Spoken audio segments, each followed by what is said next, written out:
What up, y'all? What's up? Woo! Yeah, We we're are back fucking and we are live. live. What's up, dog? How you doing? Good, man. We had a crazy episode last week, huh? Right? All kinds of wildness. Speaking of crazy, where you been? You good? You alive? Yeah, I'm alive. I'm alive. I fell in the toilet. You know how it goes. Ugh, all right. I mean, 15 minutes, why not? Anyway, I'm glad you're here. I'm glad if anyone's still watching, I'm glad they're here. Thank you for watching. We love you and we mean it, man. It's been a wild week. It was a wild show, man. We have Ray Ray is happy. He was happy and he was Ray Ray. Mersh was here. He was not happy. And that's Oh, not okay. at all. But I mean, You would it think had maybe nothing to do something with happened. us. You right? Yeah, you would think something happened. Oh my God. And we got to talk about that a little bit, maybe too. Yeah, man. I don't know, man. So, are you aware of what came out? What transpired today? In the Mersh situation? Yes. Yeah, that was pretty ugly. That's pretty fucking ugly. I'm thinking of I'm trying to think it through. You know what I mean? I don't know how he would have gotten. I mean, he said he did it, right? So that's man, not so a much fact in respect too. question. He was like, and to clear it up, I 100% did that shit. I was like, Yeah. okay, let's go. Yeah, I don't know how he did that. Here's what I'm thinking. Yeah, I don't know how officially, other than I don't know what the bitch does. Right? Do you know what she does for a living? no fucking idea. I don't know what I she don't, does for I a don't living. get that far. Yeah, The only drama I get into, I watch on Mersh's channel, and that's like my drama release for the day. And then nothing drama the whole rest of the day, for the most well, I was part. gonna Well, say, I watch a little Dr. Till also. Thought she worked at like a tag agency or a bank or something of that nature. So anyway, the thought was to me, and I don't know, but my thought was she had some sensitive information about her job she shared with him, right? Or what if she was like, this bitch over here is a bitch and not even working, and she hit a screenshot, you know what I mean, or sent a picture of her work, an internal office area where you're not supposed to take pictures of people, right? A secured area. I mean, that's from tag agencies to doctors' offices to banks to a doctor's grocery office stores. and a bank, yeah. Tag agency. Yeah, there are secured areas at tag agencies. No, So well, in Florida, it's not government run. There's tag agencies. yeah, no, that exactly. are just Yes, private businesses. but it is still private information. Yeah, So but yeah, a tag agency would only I have be family that own tag agencies, bro. So well, every state is different. But here, it's like and you don't know anything about it, and I do. So let me help you. So the deal is when you have a private for-profit tag agency, right? You still have to, and you are still working with and representative of the federal government, or excuse me, the local government, the state government mainly, right? But you have to apply by government laws. One of those laws is that there is private and personal information, such as my driver's license information, right? That you are obligated if you have a tag agency. And you know what? If you don't believe me, call any tag agency tomorrow. No, I'm sure. You just provide all this wide open information, or is there a space in your office where when that paperwork is processed, that it's a safe and secure desk, or a couple of desks, or in a larger tag agency, it can be up to, I've seen it be an office, like a department of 6 people. And this is an office where you have to get buzzed in and out of that office. And it deals with money, and it deals with people's private and personal information, because tag agencies also deal with money. So it's personal information, private areas. And in those areas, it is very common for it to say no photography, no phones allowed in this point or in this part of the office. A lot of times they just say that, right? No phones allowed in this part, this secured part of the office. Especially if you have federal documents, private federal documents, right? It makes a lot of sense. Now, if she sent him a picture in one of those areas where at her job it says no phones beyond this point, and she sent a phone picture in that area, all you had to do is send that to her boss and go, you know what I mean? Brixton sent me this photo and she's sending me photos. You should know that she's doing that. And that's an immediately terminable offense, right? Anytime, if you work at a bank, tag agency, a doctor's office, you know what I mean? Law office, especially a law office. But if you were, you know what I mean? Anything of that nature. If you work in any place where there's a secure area where you are not allowed to take photos, right? And she took photos in those areas and sent them to Mersh, then this is my guess, because how else could he have gotten her fired? Because anything else would be hearsay other than hard photographic evidence of her doing thing that she was not supposed to be doing.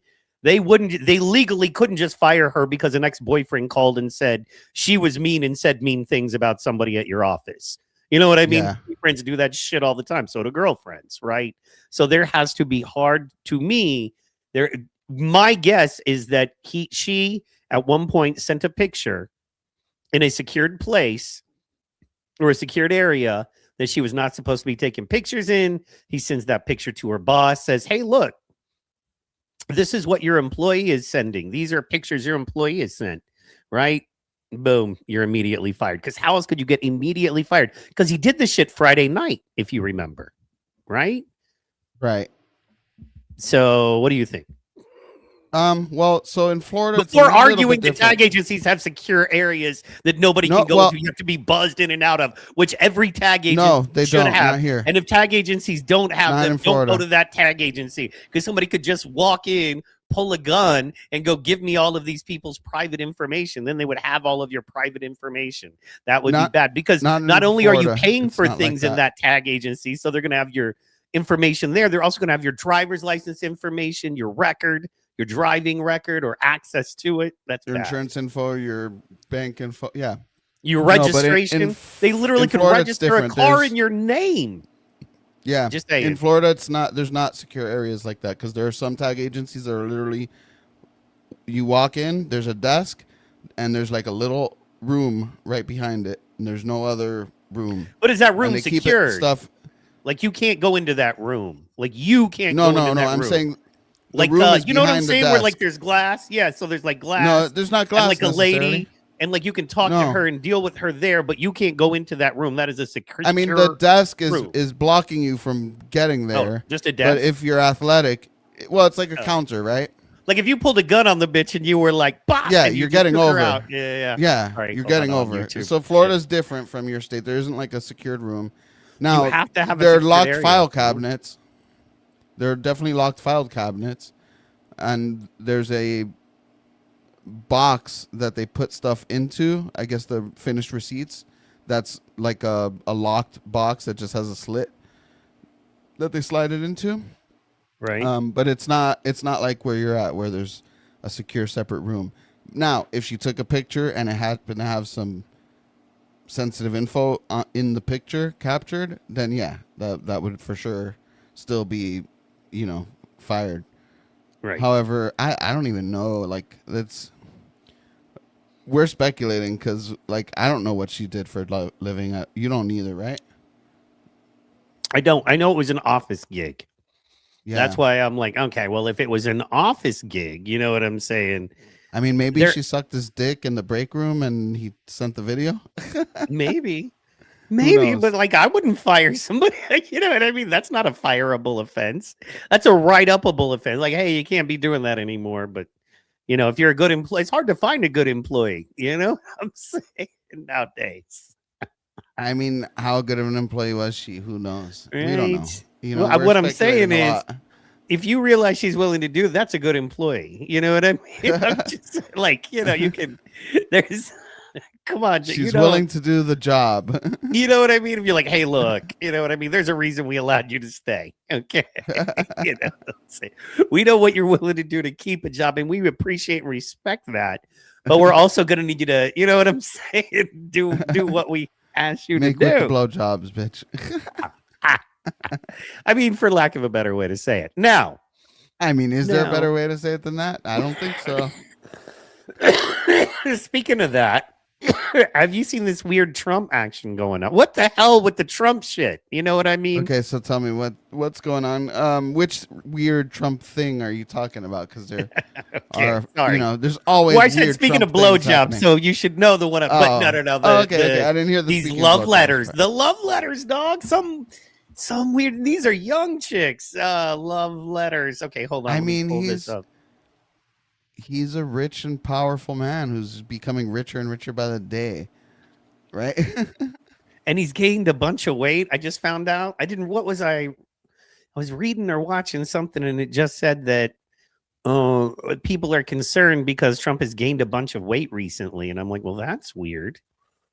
You know what I mean? So Yeah. Yeah, that is weird. I mean, women are always going to be attracted to powerful, rich men. It doesn't matter if they're 800 pounds, you know, like it. No, I really know. doesn't Okay, matter. I'm not saying that, but I'm not saying that. Okay. Well, this is next level. Like, for instance, No, the letters were like very. well, but then the behavior, like, okay, so the plane, you know about the plane thing, right? Yeah, yeah. About Okay, how so they had you Pam found out Bondi there was on gonna the yeah. wait. You're talking about the flight where he got a bomb threat and then he dipped and left everyone And he else made this to, chick was to the, made sure this chick was with her, and Pam Bondi and Rubio were on the plane that was going to blow up. Oh wait, I didn't Yeah. know that Bondi and Rubio Yes. were there also. Yeah, Bondi and Rubio stayed on the Oh. media plane, and this chick was with Trump on the Man. secret plane, the secret escape. I'm Word, not gonna on my word, lie. dog. I'm not gonna lie, but if that shit would have gone down, I might have been back on the Trump train. Oh shit, Ray Ray is happy is in the chat. Wait, so if What's Ray up, Ray was Ray Ray? dead, you would have been back on the Trump train? What's wrong up, with Pat? you, man? Pat's out there too. No, I'm saying What if up? he would have if he would have orchestrated the deaths of Marco Rubio and Pam Bondi, I might have had to been back on the Trump train. I can't with you, man. I just like, No, sometimes I that's can't. legit. I can't. I know, but I can't with you. I hate those I demons. can't with you. Well, but it's okay if Trump murders. It's like, so the big demon murders a couple of lesser demons, and you feel good about it. Good for you. Well, I mean, and he you would've- wonder why we're in the fucking situation we are in the world right now, because somebody like you wants the big demon to eat some smaller demons so he becomes a more powerful demon. He'll just find more impish demons. That's the whole point of the conversation we're having right now, John. I mean, God. that would have at least been some. We're swamp talking about him. drainage.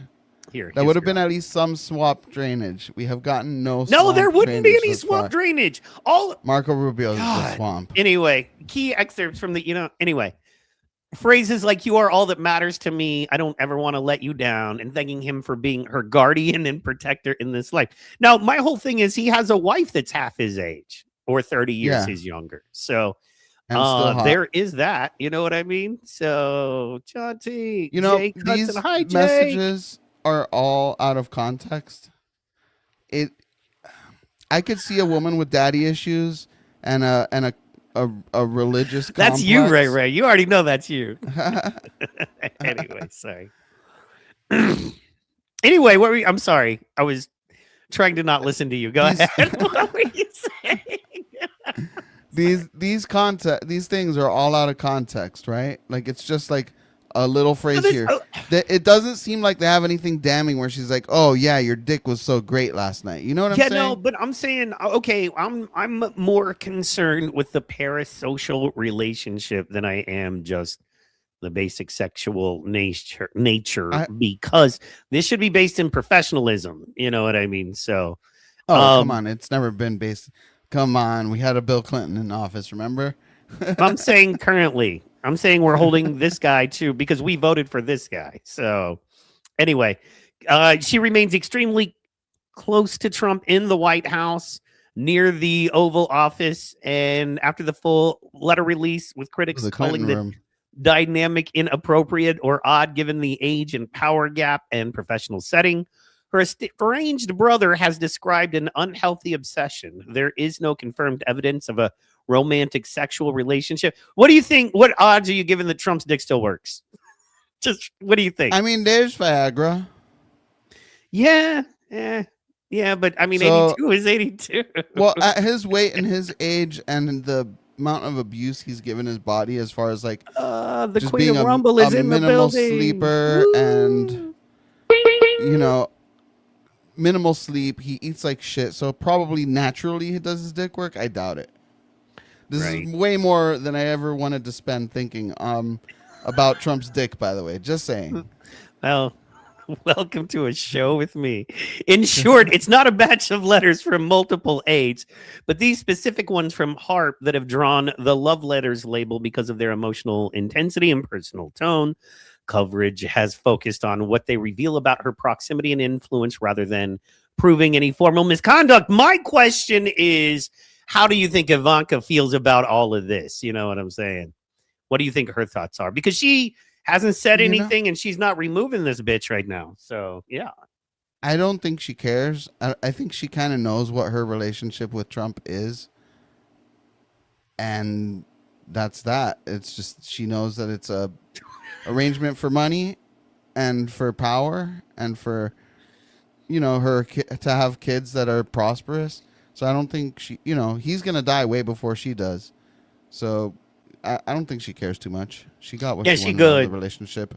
Yeah, I mean, it gets when you're somebody like Trump, it gets to be you're your own universe, right? And it's or you're your own sun. It's just about the people in your orbit, and people know that when your star eventually burns out, the closer they were to your sun, the more well off they're going to be as a planet. Yeah. Ivanka's pretty damn close. You know, she's about as close as you're gonna get and benefit as much as anybody's gonna be able to. So yeah, man. I see But that. yeah, I mean, those messages, though, honestly, if there would have been something damning, like, oh, he's cheating on her for sure, there would have been something in those messages that they would have released. Instead, they Yeah. released a bunch of out of context clips that make her seem more psycho than she is, because undoubtedly she's definitely She's a woman. psycho. Whoa, whoa, whoa. Yes, no, you said it. You were right. You were right. Don't backtrack now. You're on my level now, bitch. No, she's a woman. There's no Yes, less yes, than that's she is. She is. She is. yes. Yeah. So, Raised but on this like I could platform. definitely see a woman with daddy issues, and like Right. a god, Just fuck anybody else. Anyway, sorry, guys. a, Go. a severe delusion of god worship. Like, and I say delusion as in like she just does not. Her brain is not there with the religious stuff. She just looks for signs of God everywhere, and she's wrong all the fucking time, because obviously if she's talking about Trump like that, I mean that's some fucking God worship right there. And maybe he's given her some good advice once or twice, and she's just like, "Yeah, you're awesome with me. You give me all this great advice, and I look to you as my shining light," or whatever she said. But there's nothing like sexual in there. I'm not saying that they didn't fuck. Who knows? I don't know that. But if Okay, if wait, there was something nefarious, I think there would have been a fair, more John, but complete here's my picture. question is that how does this affect the American people? Right? This woman, what are her other, are you saying that she has no ulterior motives? Are you saying it's all good? He has a wife, he has a daughter, he's running the country, and he has this chick who wasn't voted in, didn't earn a position, but she gets to, you know what I mean, have a high level of influence and power over our commander in chief, and I'm cool with it because he's not putting his dick in her. I mean, I don't know, Um, John. I don't. I mean, You know what I mean? So, all Ray, can we? presidents have interns and Oh shit, secretaries. Forrest Mo. Hey, Forrest Oh Mommy, shit, what's up, FOMO? You know what I'm saying? That's kick ass. Thank you for Fuck yeah. dropping in the chat. That's very cool. Every president has secretaries and interns and bullshit like that. They're just regular people who get clearance by the government and then have even a minuscule amount of influence over the president. So that's normal. The thing that's not normal is that his daughter is right there hanging over his shoulder, and his fucking parasite son's making all this money off of the presidency.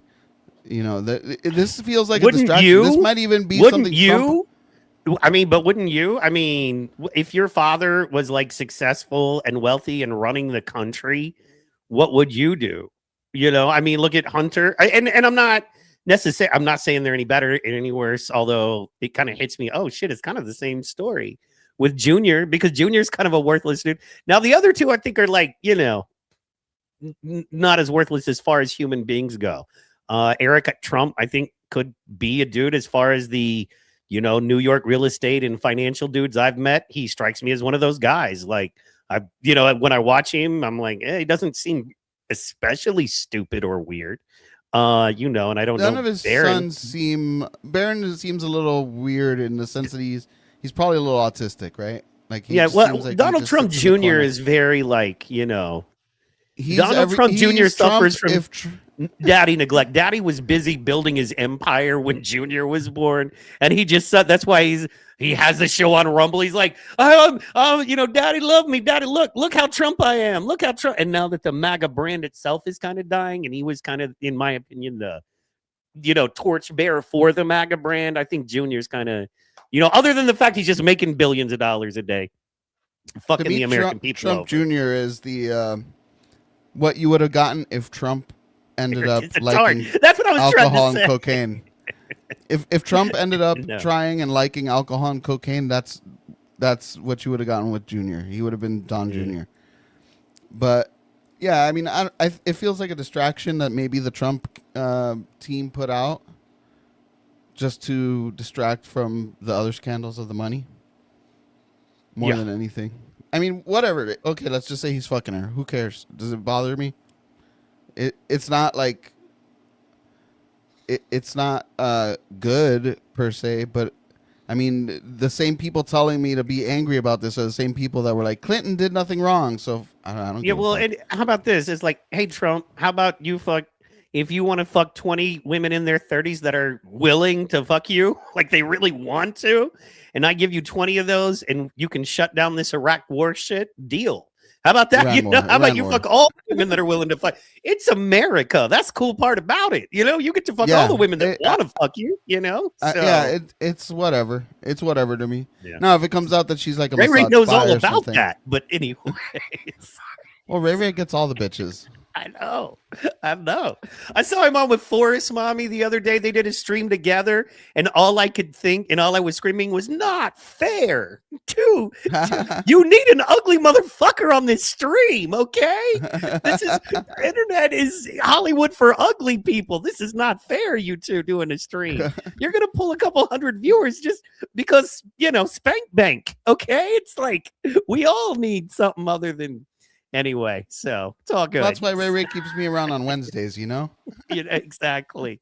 Like nothing makes Ray look hotter than being next to you on a screen. I get it. I watch. You know what I'm saying? You're beautiful, John. I'm so sorry. That's me. Yeah, like I really don't care. If he's fucking her, oh well, more power to him. Yeah. If he's fucking her and Melania doesn't seem to really care, even more power to him, right? The thing I care about is all the real things. That's why it kind of feels psyopy to me. It feels like either Trump put it out or the Democrats put it out knowing they have nothing, but in a deceptive way that makes it seem like worse than what it really is. So I'm upset. I almost can't watch the news, dude. Everything feels so fucking like I feel like it's... Okay, so the news lately is like country music. It's an insult to my intelligence. It is telling me what I should feel, what I should care about, and what's wrong with me if I don't, right? And while I'm screaming, what the hell? Like even the stuff that you're faking, or even the stuff you're being sincere about, you're faking your sincerity. And then there's all the shit you're not even talking about. And then the stories you're not really telling us. Anyway, you already understand, man. So it is frustrating. So FOMO, the real MVP. Let's go. I agree. MVP. Always and forever. So news is so fake. It's like Anchorman was right. Oh yeah, no, for sure. What was it gonna? Oh, I wanted you. You were talking about something I wasn't really up on, and that was the revocation of the visas going on right now. So yeah, so See if you can find an article on it. But basically, Trump is planning to revoke all visas. Not all, but like I think it was like I'm probably wrong on the number, but I think it's like 2 million visas. Anything that's like a temporary travel visa, anything that's I don't remember what categories he said, but you know, it's kind of weird because at the same time he's doing this, he has the Republicans in Congress who are actively pushing for amnesty for the people who are already here. It's kind of a weird thing to me. 200,000. Wow. Oh, it's I don't look 200,000? for- Okay, so I was wrong on the number. Oh, I don't. Can you bring it up real quick on the screen? Yeah, I got you, dog. Do it. Oh, it's already. Oh, it's. I got it. It's up on one. See, no one said I was the smart guy. All right. Can you read that? Do I need to make a burger? Yeah, the Trump administration is preparing to revoke up to about is an interesting way to put it. 200,000 temporary B1 and B2 business and tourism visas held by people who entered the U.S. as short-term visitors but later applied for asylum or are seeking it. Okay, that's good. I mean, Yeah. realistically, everyone who's applying for asylum, like asylum is like, I'm a Colombian and the cartel is after me because I was loyal to the police officers, but the police officers were also all dirty. So now they're trying to kill me and my family. That's asylum, right? Correct. Well, and Like, it was, correct me if I'm wrong, but under Biden, it was a loophole in that all you had to do was get across the border and And then say say- asylum, well, get to say the word asylum, and they had to take care of you, right? yeah.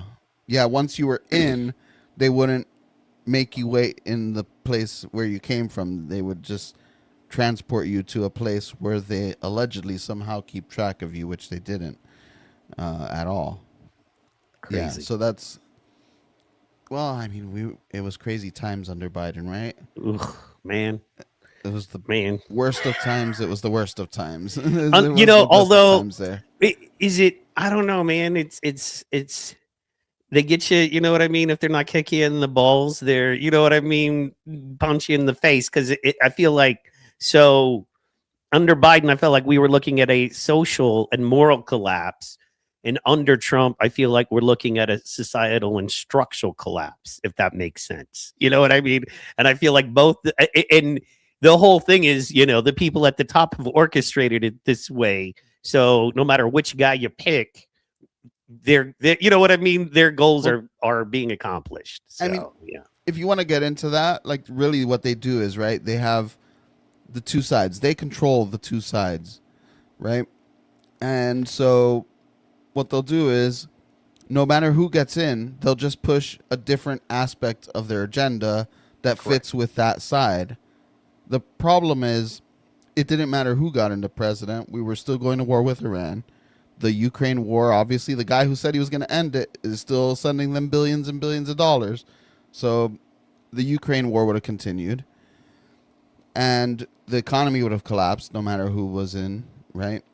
Because you can't just print 40, you know, we're 40 after the big beautiful bill. There's I think like one or two more things that go through in the next year or two, not counting whatever spending bills they put through in the rest of his term. We're at $42 trillion of debt. Like there's no coming back. We're paying over $1 trillion a year in just interest payments. And that's literally and classically how an economy collapses, or how any financial structure collapses. And that is the old classic, the interest payments and the cost to maintain it becomes larger than the cost of the value of the thing itself.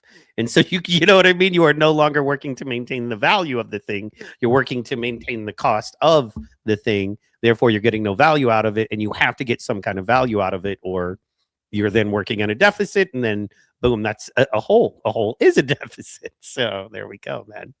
So yeah, that's interesting. You know what I mean? So these visas being pulled back, that's going to be a big deal there. to help us out. You Oh think, yeah. let's keep reading. Let's keep reading here. I Bam. mean, it's only 200,000. I thought it was more. I mean, it's good either way, right? Because it means that these people aren't getting their asylum claim. They're not going to bring in their whole family like what normally happens with an asylum claim. So their genetic line in America ends here. That's good. Heck yeah. See. And it kind of closes the loophole, at least until the next president gets in and writes another executive order that reopens the loophole, because that's what they do. Hopefully, Yeah, I well, mean, I know there's a couple of politicians. Chip Roy is one of them. Probably Thomas Massey, who probably won't be there to vote on it anymore. But they're trying to yeah, get he got voted out. legislation There's no passed. probably. Well, no, Sorry. because he's still got like a year until Oh yeah. until he's out. So he might or might not get to vote on it, but I know he's pushing for legislation to end all this shit, like to actually put it into law.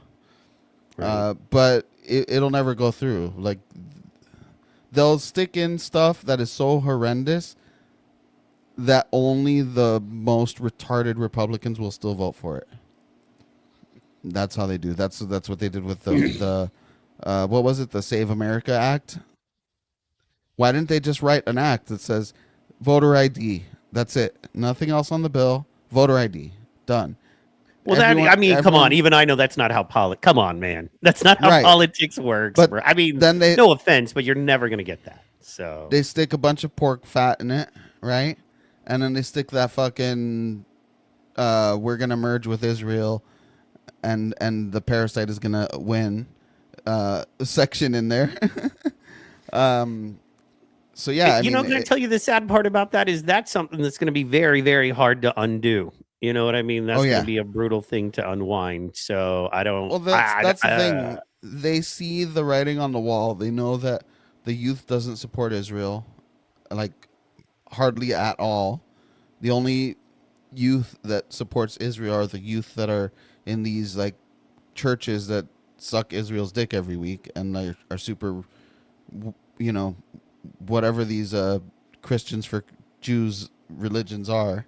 I don't know which denominations they are, but those are the only people who are going to still support Israel, especially after all this war and, you know, money waste. We're down to 40 days left in the strategic reserve. We have 40 days of oil left, period, as a nation. And once that's done, you know, I don't know what's going to happen. They better hurry up and win this war somehow, or get Iran to agree to reopen the strait. I think that might be the catalyst that pushes Trump to get nuclear on them. What do you think about it?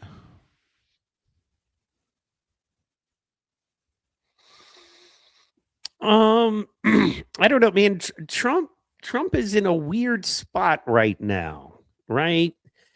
And that's what worries me. That's what concerns me. Because, okay, so if he was just sold out and going the way of the other guys, it would be one thing. Okay. If he was going hardcore, yes, Mad Max. If he was going the other way, if he was going the way of, okay, hard left, hard right, either way, whatever. If he was Bidening it and do nothing, that's another thing.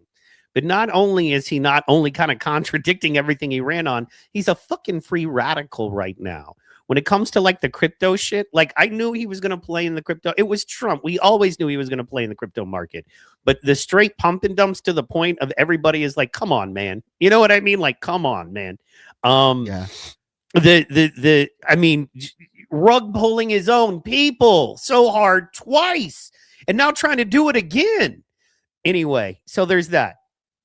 And then there's the fucking oil. And I know, you know, I know he's your favorite, our generation's Walter Cronkite. But I legit think Tim Pool has a specific point. And maybe it's because he's the only guy I've heard say this, but he talks about, I truly believe Trump wants the Strait of Hormuz. That was his entire goal. And he was never going to get the support of America and the world and our allies and NATO by going, hey, we're going to go and annex the Strait of Hormuz and make it the Strait of America.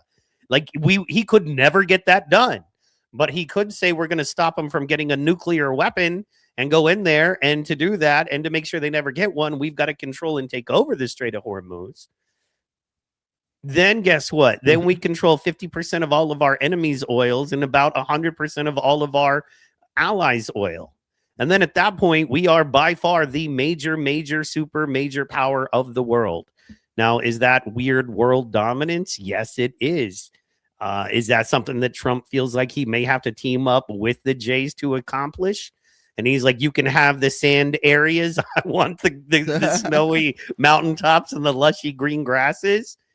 Could that be what it is, man? I know this is some crazy shit, but my gosh, dude, I don't really have an answer for any of this stuff other than Trump straight up lied to all his folks and straight up did an about face. And now it is weird that every day you wake up and things that are supposed to be very hardcore conservative party, you got AOC talking about, and then you have our people talking about amnesty. You know what I mean? And Trump of all people who ran on him. I'm deporting them all. They're eating the dogs. They're eating the cats. So I don't know, dude. I don't know other than what if it is world domination, risk level bullshit, because they don't think like we think. We got to go to work and pay our bills tomorrow. They don't think like we think, dog. Come on. You know what I'm saying? So Tucker said pretty much exactly that. You know, we're an empire now. Like in the early stages of not the 12-day where we bombed the mountain, Fordo or whatever it was called. But once we got back into it with Iran, Tucker was saying, he did a whole monologue like, we're an empire now, like we need to get used to the new normal, basically. He didn't say the new normal, but I try to throw that in every time I can just to fuck with people. Yeah. But Flash Wolf, you say let Besant work. He's 1,000 country miles greater than Yellen. You know what he's really great at? Crashing economies, like he did for George Soros. He crashed the British pound. He worked for Soros, literally crashing national economies. Like, if you believe that guy's a good guy, oh God, we're in trouble. What do you got to say about that, Mike?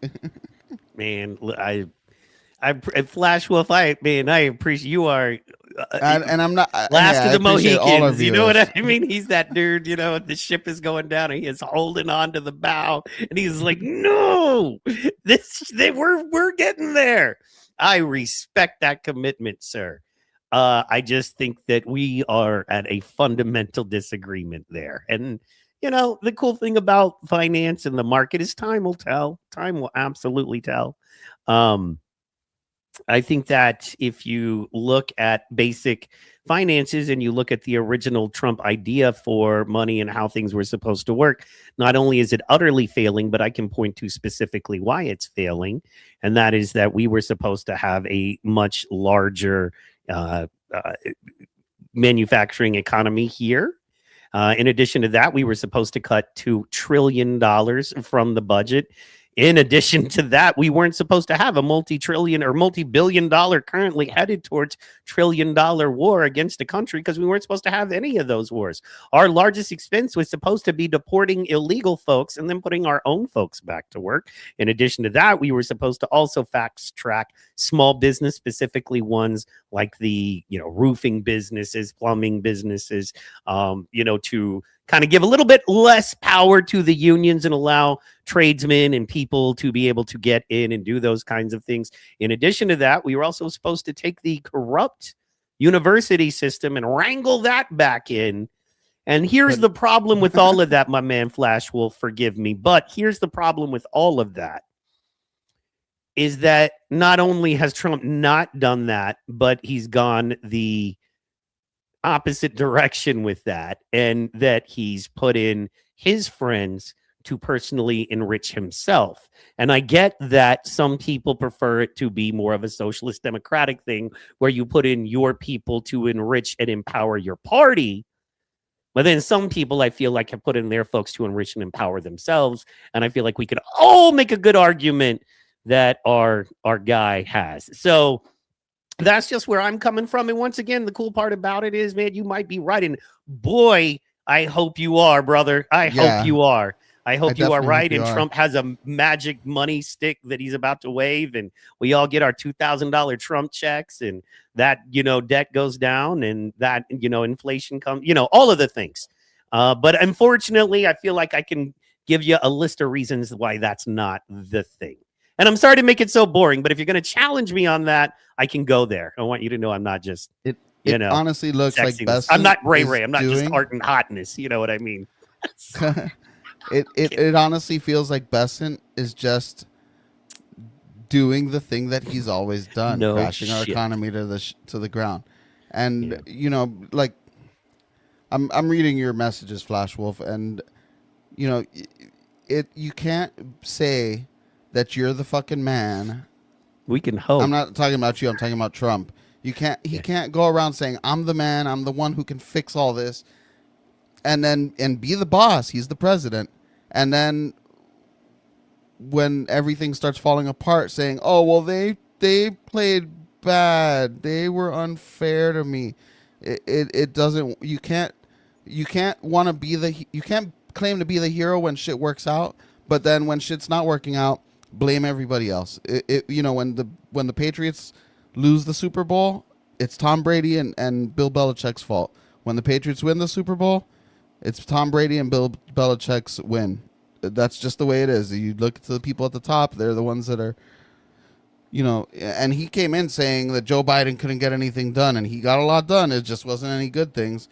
But he hasn't gotten much done without the executive orders, which is like, one, it's an abuse of power that was never supposed to be used that way. Let's just throw that out, throw that out there. But all it does is, okay, I get this one thing I want done, or these 100 things I want done, and then the next time we get a Democrat, guess what? Bye. It's all gone. And my whole presidency erased. Yeah. And like, think about this. If Biden or Kamala Harris had bought 10% of Intel, you would be flipping the fuck out, rightly so, that America is a socialist nation. Trump did it.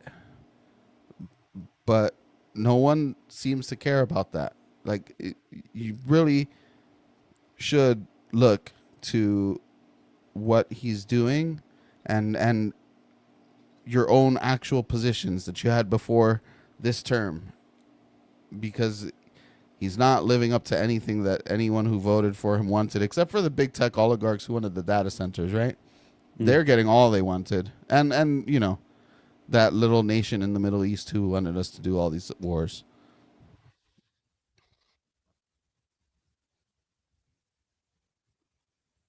Is that how you just end? Come on, man. You can't just leave me with the run on. You're like making good points. And I'm like, they're like wars. I'm like, okay, wars and so no, you're fuck right. Joe No, you're Biden too, absolutely though. He hold on. He just wrote again. Definitely fuck Joe Biden. I'm not a fan of Joe Biden. His family banked 45 to 75 million in Europe alone. Okay, right. Trump has banked billions, and his inner circle has banked billions, and he's selling access to the API so that people can get his tweets and have their bots trade on his, not his tweets, his truths that he truths out on Truth Social before everybody else. It's like the biggest. It's like what Nancy Pelosi wishes she could have done. Like he makes Nancy Pelosi look like a fucking petty thief. Like, come on, like you got to open your eyes on it. I can tell you what's going on, but if you fail to believe it, then you fail to believe it. Fair enough, man. I think at the end of the day, like I said, the cool part about this all Flash Wolf is that time will tell when it comes to the economy, and like I said, I am 100% with you. I hope I am wrong in all of the Definite. Yeah, and that's yeah, that's but that I'm not even going to get into all of that. I tried not to. Yeah, that 250 is tiny, bro. Believe it or not, that Trump has made is scratch. 2 point something billion, and that's not counting what his insiders have made. Like Pelosi is small crime compared to Trump as far as the trading goes. Absolutely. And hey, speaking of being a puppet to the system and the market and working the system and the market, I think this is a great story to roll right into. Bam. My girl, you know what I mean? Let's holler. You know what I'm Who saying? is it? Who is it? Lindsay Clancy in the building. Hey, girl. I thought you were know gonna what say I Lindsey Graham. no, she dead. But Lindsay Clancy, on the other hand, let's go, girl. You know what I'm saying? Hmm. I want to see if Yeah, this maybe fucking me and cunt. Mersh and Lindsay Clancy can all do a double date with Lauren Boebert. You know what I'm saying? Because you know what I'm saying? You don't have to worry about getting Lindsay Clancy pregnant, you know. Let's go. You know what I mean? Sorry, I'm terrible. What? What's this thing about mortal sin? Oh, I hadn't heard they about mad this. about it. We gonna get into it. Let's see here. Ray, strong and courageous. Yes, Ray. This is nuts. Actually, it is nuts. I'm trying to make a little fun of it. And as you know, this is Court TV, so they're giving us up to the moment, up to the date, or up to like the minute date on it. So this was as of today. And this is as the trial has started. I thought this would be a great way to kind of go over the headlines here. They've raised over more than 800K. We'll start out here. So they raised over more than $800,000 for Lindsay Clancy and her family. And the goal That's was insane. $2 million for them. Correct. Former mother-in-law says Lindsay Clancy was begging for help. Susan described her former daughter-in-law as a loving mother who struggled with postpartum depression. I want you guys to start to get a picture as we read these headlines. And then 5 days ago, doctor reveals what Lindsay Clancy said in her first phone call after killing her 3 children. She has now, as we know, blatantly admitted to it. Dr. Paul Zeisel testified that he diagnosed Lindsay as having postpartum psychosis after meeting with her more than 60 times. So she was under a lot of doctors' care. I can't tell you how much I've met with my doctor in the past 10 years, but I doubt it 60 times. So there's that. No, Team Lindsay. Sorry, go ahead. Short of coworkers, I can't tell you anyone I've seen more than 60 times in the past, any amount of time over the last 10 years, even probably. Right. I don't even think I saw my girlfriend that much when I was living with her when I had one. You don't stop it. Okay. It's just, oh no. I don't want to get into that. You know what I mean? Come on, bro. We're having a good show. Don't make me be a bad guy. Anyway, sorry. I'm sorry. I love you. I think the internet is going to view us as bad guys anyway, because unfortunately, just that, not to stay on that segment for too long, but man, there's just so many people who just cannot see Trump for what he's become. Like, I was a true believer. I really was. I voted 3 times for the motherfucker. Me the too. last one, I didn't want to vote for him. The second one, I was kind of like more in favor than not. The third time, I didn't really want to vote for him, but I did. No, Ray, I had a girlfriend. I don't have a girlfriend still. I'm saying when I had one. We gonna get him one, dog. We gonna hook him up. I got people in South Florida. I got people in South Florida. We gotta go. Also, Ray, I want to ask you, man. I know it's so tacky to ask you while we're live on air, but hey, welcome to the Trailer Park Show. I don't know if you know, but I work with epileptics and epilepsy folks, man, and I would like to talk to you about potentially commissioning you to do a little bit of work for us. So if you want to think about that, let me know. And I know I'm super tacky for asking now, but I wanted to remember because I have short-term memory loss, having epilepsy. So, you want to attack a dude with a disability? Cool. Otherwise, you can just be cool about it. So, yeah. He's got 2. Yeah. He has 2. Ray, no strippers. Strippers are just for fun. They're not for... Dude, stay away from strippers, John. You're so much better than that, man. You just wait, dude. You're going to get a good girl because you're a good dude. I think other than the cigarette smoking, I think it's just kind of currently in today's dating market, cigarette smoking is such a thing. Like they say that like 64% of all single women say it's a turnoff. And I'm like, that's hard, bro. You know what I mean? Because that limits you to 36% of open dating women already, right? So, but other than that, dude, I think, you're a smart guy, you're a nice guy, you know what I mean? So there are uglier people out there, I think. I don't know, but I'm sure. And I'm kidding. I'm kidding. I love you. Yeah, dude. I wouldn't we're say I'm gonna a get you. nice guy. I'd say I'm a patient guy who blows up. Right?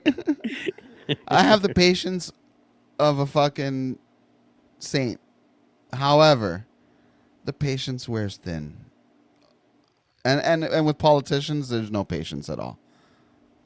That's one thing I'll give you.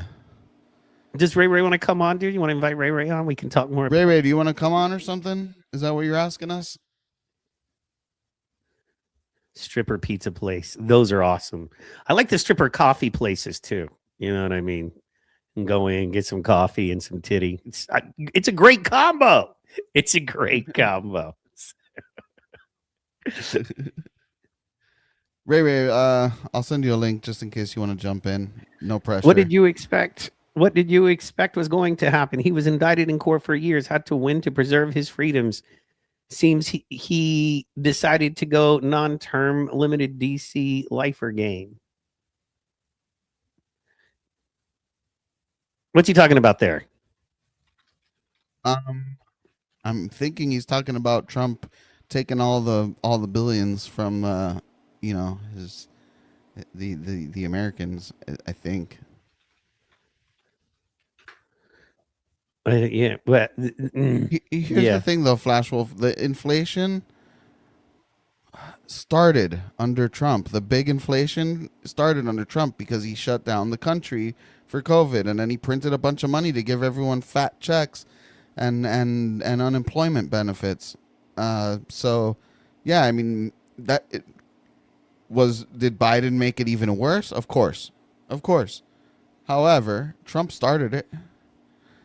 He did, and this is a little funky thing that just happened on August 20th that hardly anybody covered. President Donald Trump and former fixer Michael Cohen publicly reconciled during a surprisingly friendly radio podcast interview on August 20th, 2026, marking their first public conversation in 8 years.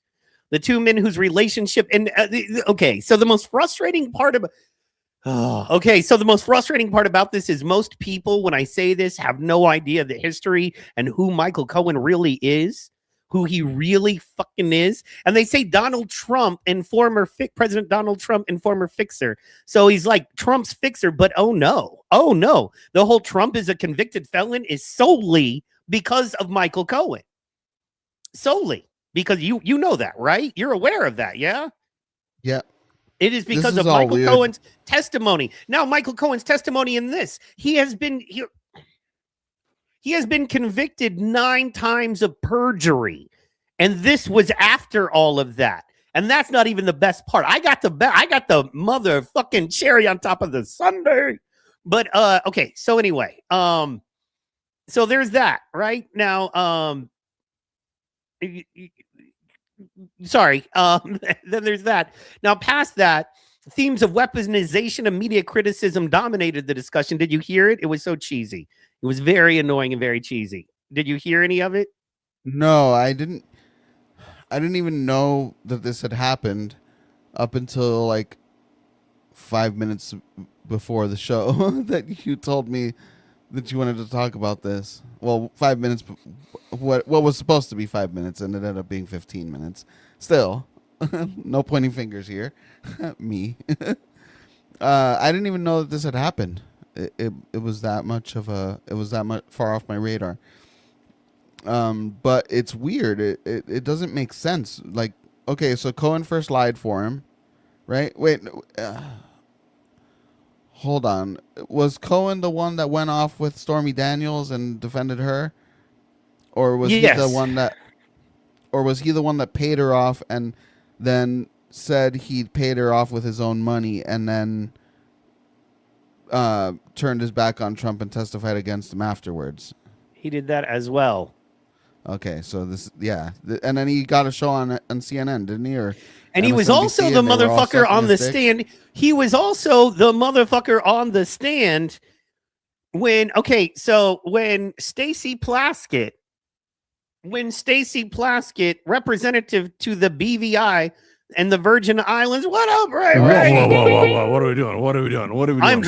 I'm about to drop a huge What are we bomb doing? right here. Hold on, What man. are we And doing? I What are you I doing? gotta have the Plaskett. Wait, a huge bomb about what? What are we talking about, boys? I'm about to drop bombs on how Trump is shady. Bro, we already know that he's selling early access, like John mentioned earlier, to his Twitter account, bro. He's like shortchanging. He's got the meme coins going for both him and his wife, bro. Like, what's that all about? Yeah, we know he's shady, dog.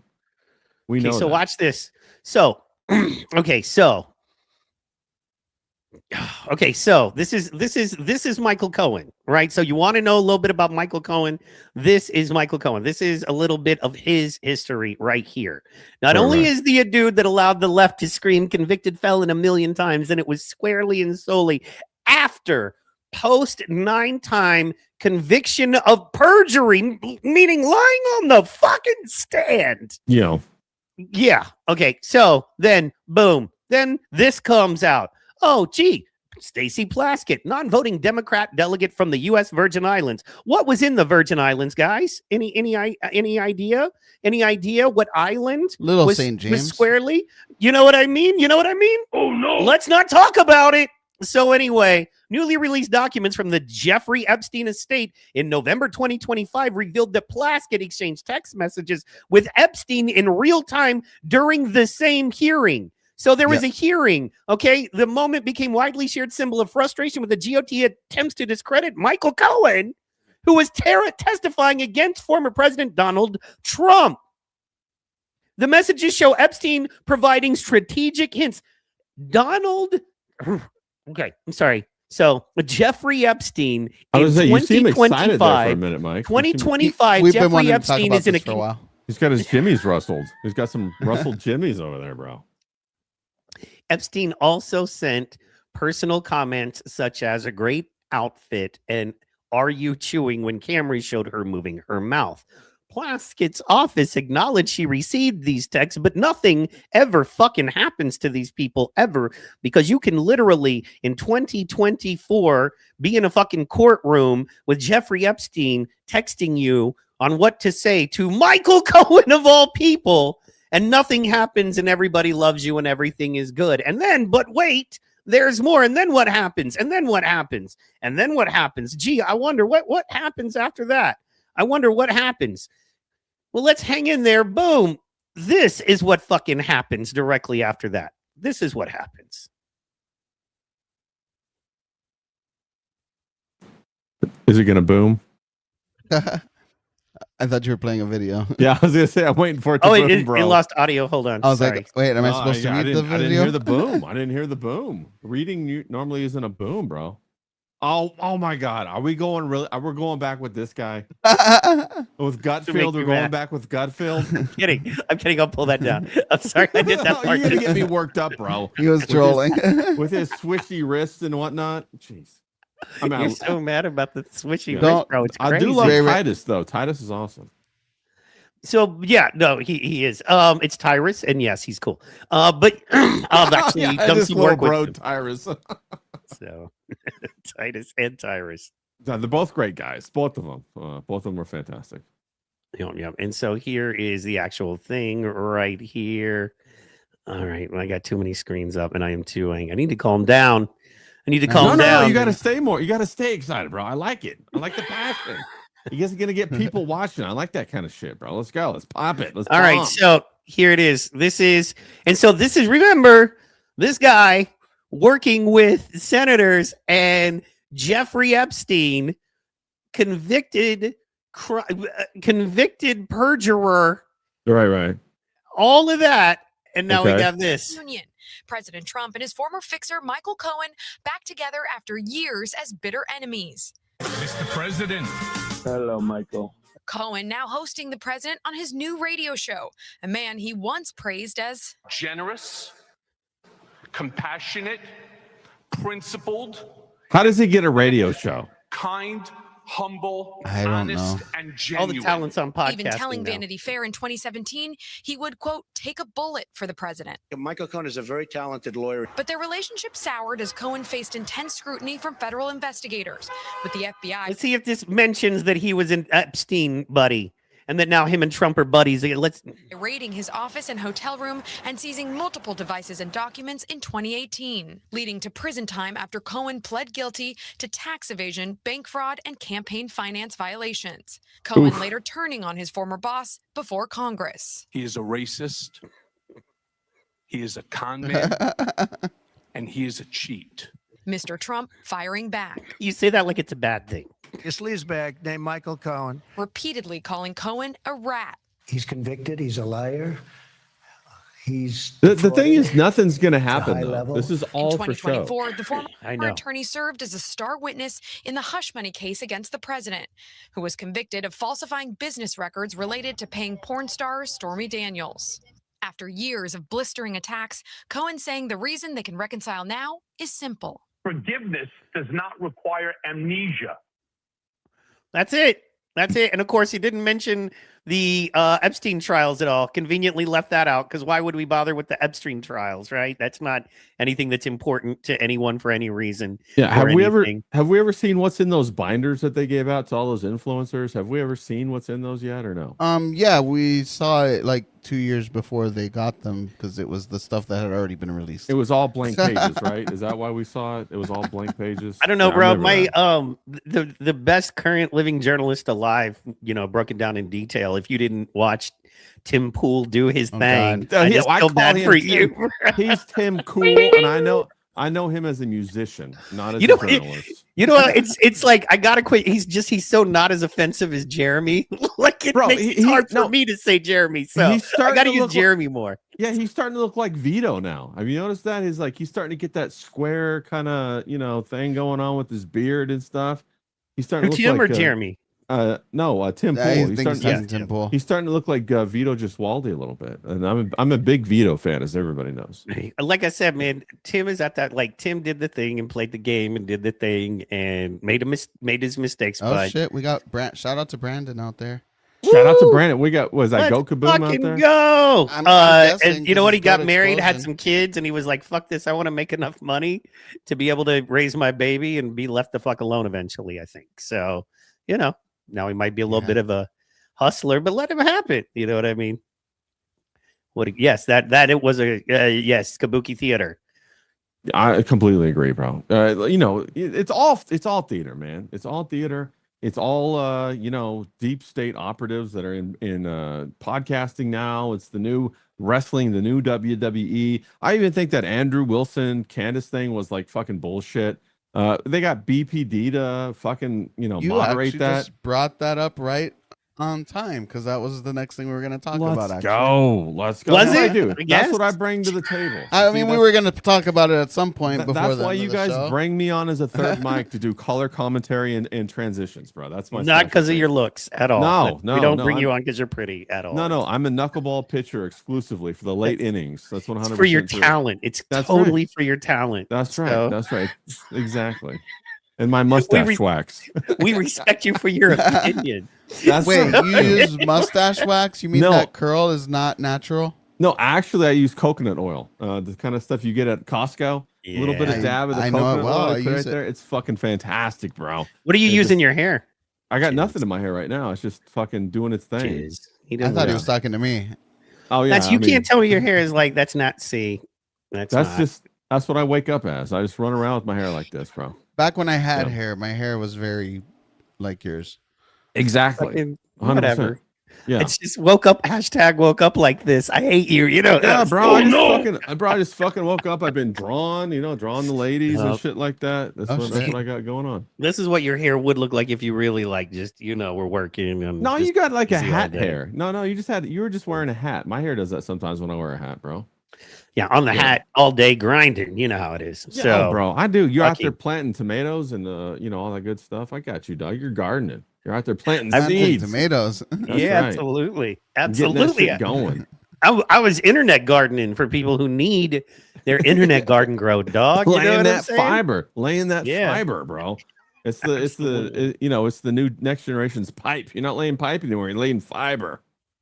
And that's the thing, Flash Wolf. I feel anybody who took that Andrew Wilson, Candace Owens debate seriously, like you really took it seriously, like I think I want to sell you some property. Okay. Yeah. Look, it's underwater right now, but dude, I'm telling you, man, drought. Okay. Yeah, we all want the spectacle. That's what it is. And that I think So- that they know that. They're trying to give us a spectacle to watch, to consume our attention.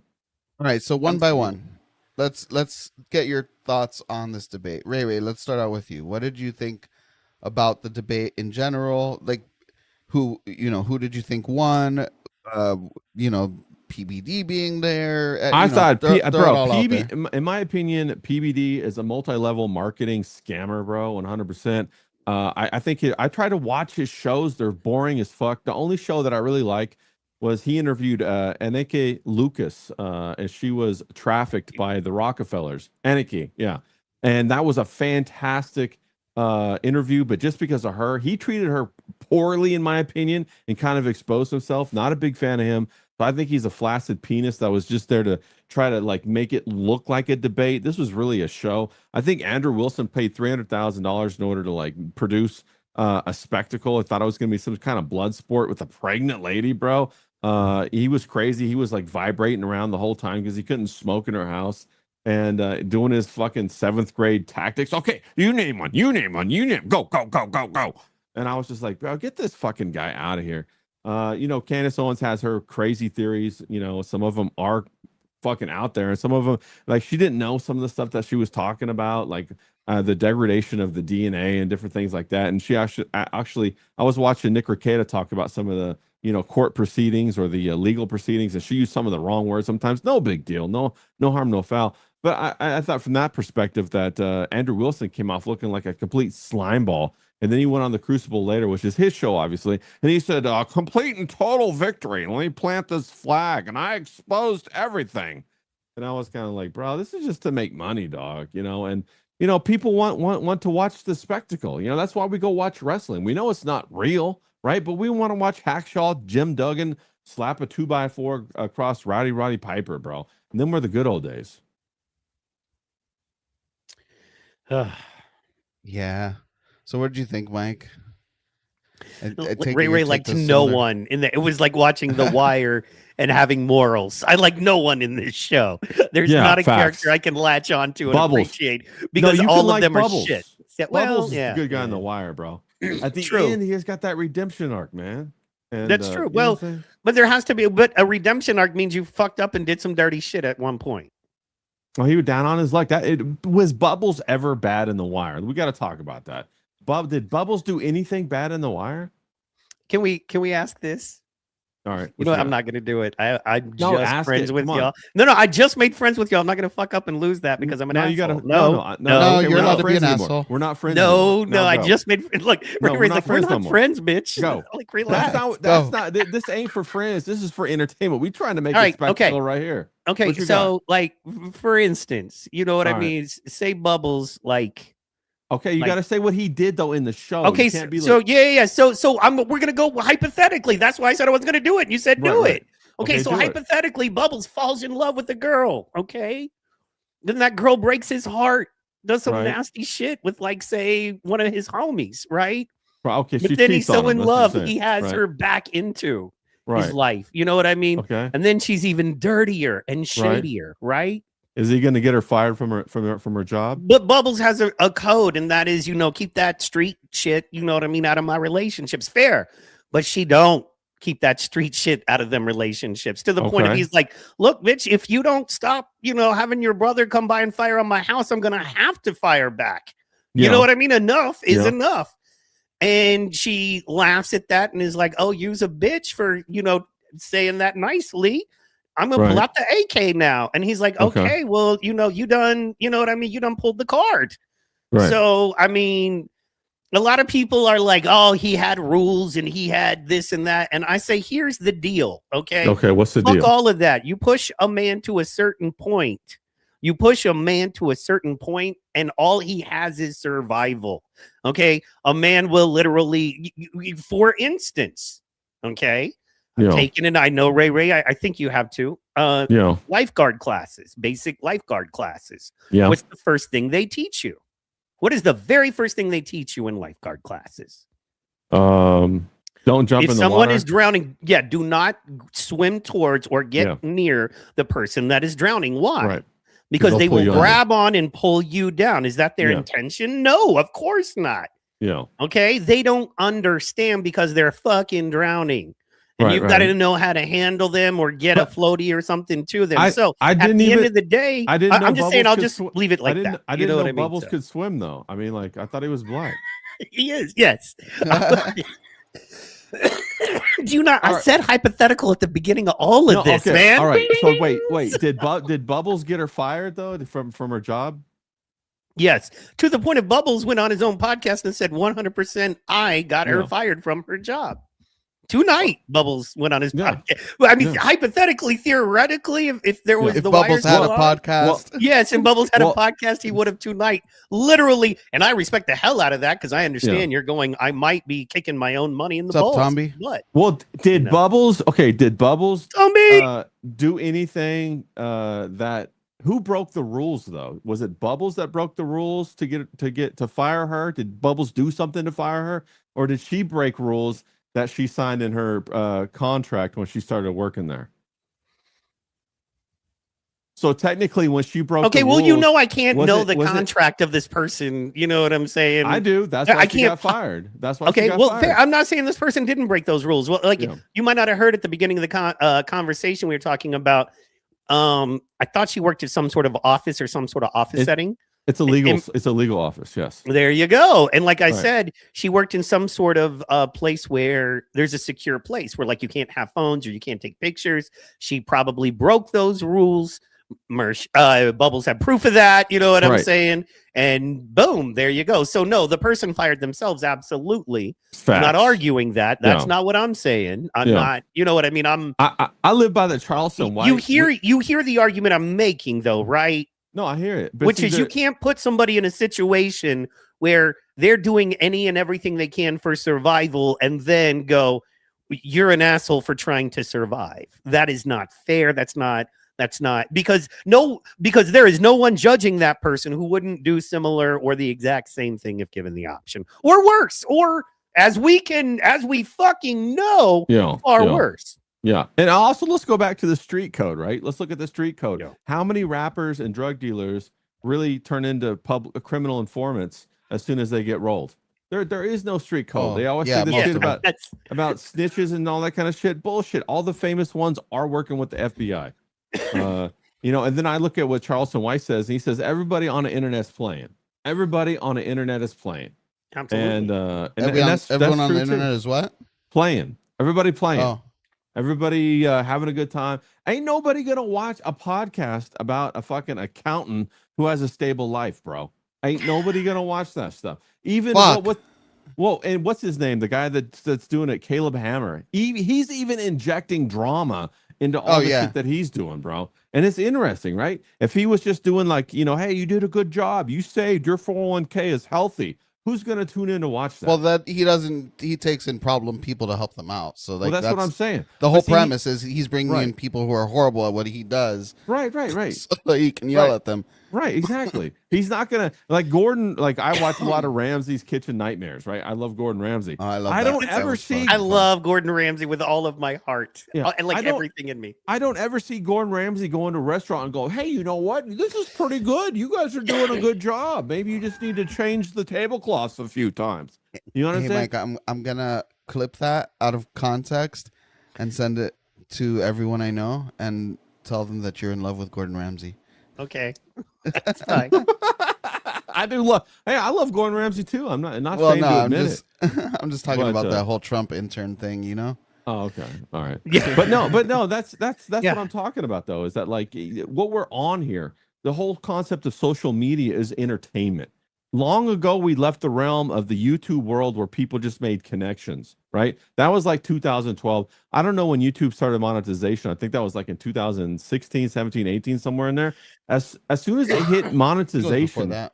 was it before that? As soon as it hit so. monetization, it became entertainment based. where you're actively trying to get views. No longer was it this fun thing. Hey, guess what? I got like a fucking, 1,000 views or whatever. You're trying to get monetized. You're trying to do this kind of stuff. And, one could argue that what was Bubbles' girlfriend's name? Do you know do you remember what her name was, Mike?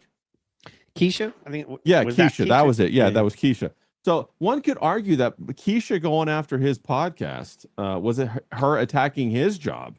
So if the reciprocation could have been, it's the same, right? He reciprocated in kind. She was attacking his paycheck. He reciprocated on her paycheck.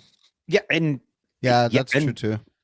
and you can even go one further. And, I mean, there's plenty of ways to look at it. And if it's, well, this dude said this thing and then he did this other thing, and it was like, well, he said this thing till something else happened. Guess what? There's not a human being on this planet that I know that didn't believe one way until something happened to change that belief, or they still believe one way. Right. I know guys that were straight hardcore criminals that believe in Jesus now, and it's because something happened in their life. I know dudes that were banging a lot of chicks that are happily married, and you know what I mean? Have one wife and babies and have no desire to have any other, because they met, something happened and it changed them. If you would have talked to them 1 week before they met their wife, they've been like, dude, bang 5 chicks a month. That's the best way to clear your head and be happy. Then they met their wife. 8 days later, they're a different person for the next 50 years of their life. Now, unfortunately, on the internet, no one allows that. So, No. People do allow that. That's the thing that you don't. That we do. Not you. We do. No. Everybody does. Everybody does. And I'm going to tell you why everybody does.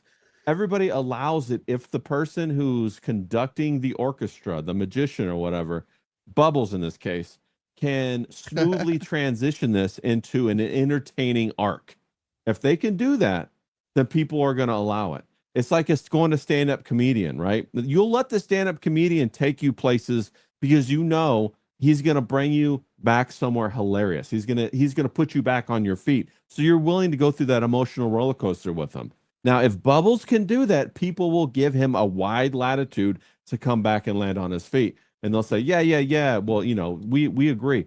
Ultimately, the audience is addicted to the entertainment. Whoever produces the best drugs wins. That's the name of the game here. It's not about a code. It's not about anything like that. It's about who produces the best entertainment. Who is everybody going to be talking about tomorrow? That's what this is all about.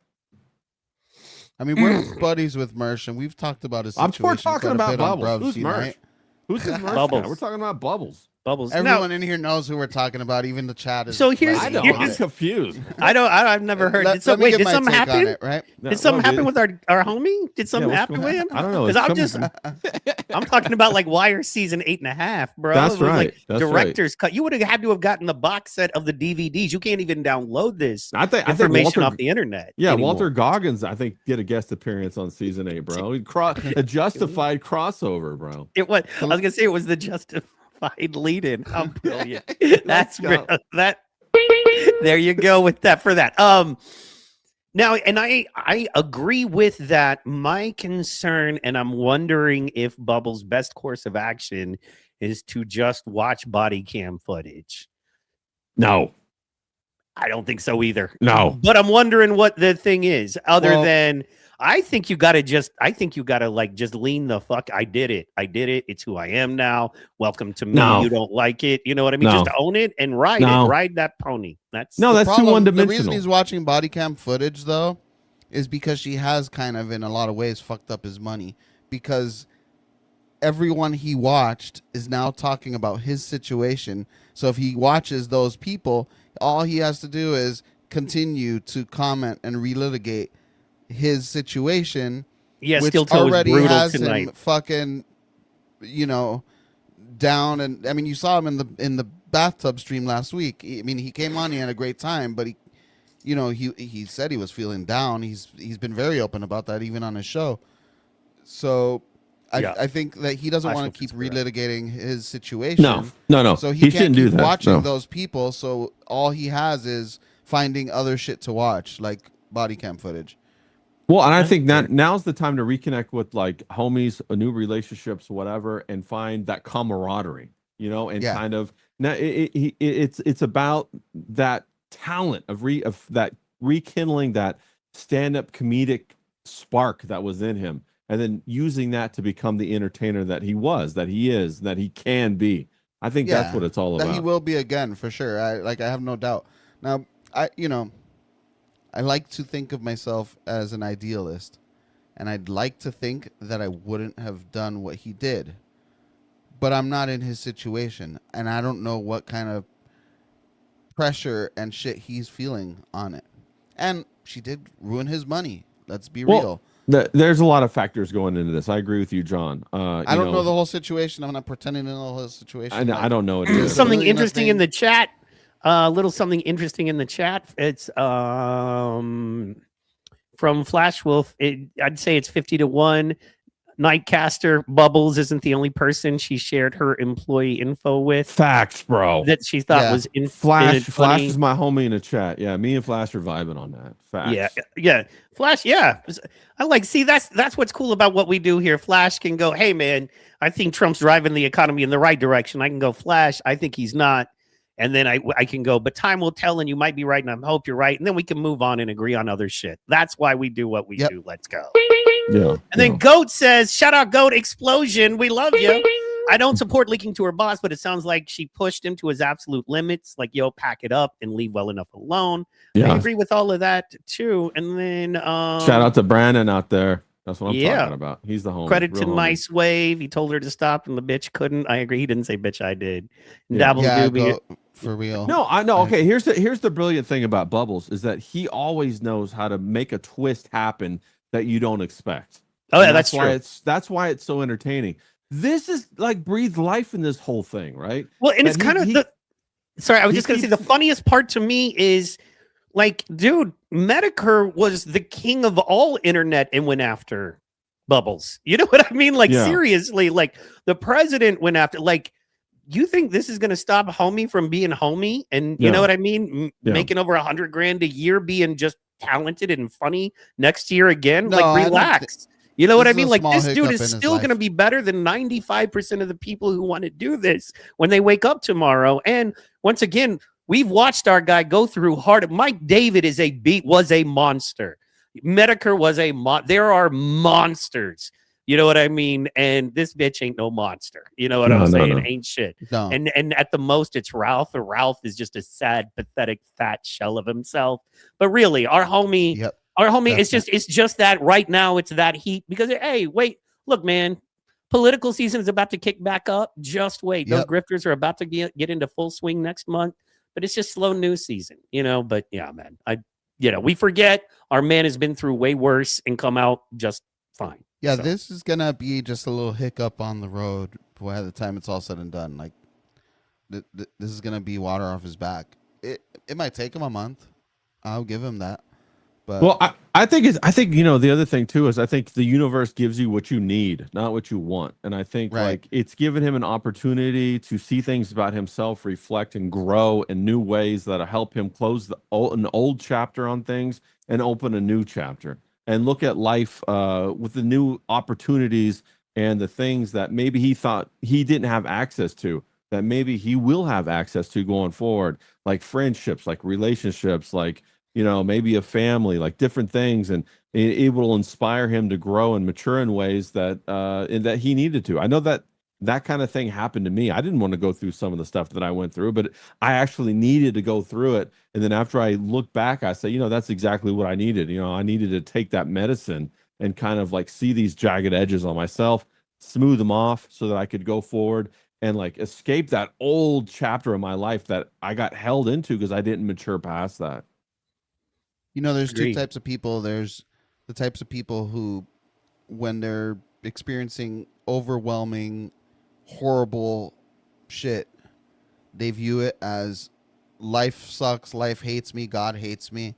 And there's the other half that says, this is a challenge and I'll get through it. And this is teaching me some kind of lesson. Yeah. And the latter definitely always have the better outcomes in life overall. Yeah. And even if their outcome stays shit, at least they don't view it as my life sucks. Yeah. Everything is bad. You know, they still stay happy even if they continue to have challenges. Yeah, 100%. Happiness is a choice. And John knows this.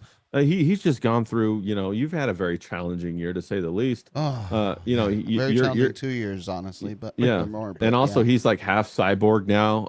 They're trying to compete. They're trying to. He's RoboCop almost. You know what I'm saying? He's got that that metal heart in there pumping it. But no, I'm just joking. He doesn't have any of that. But John's had a very challenging 2 years. You said, and so you know exactly what I'm talking about. And happiness is a choice. You have to choose to change your life to make it happy. Happiness just doesn't come to you. You might think that that's what happens because you experienced it as a child, but hopefully it was your parents that orchestrated that, and then you learned how to live like that and create a pipeline of workflow that you can then usher in happiness into your life.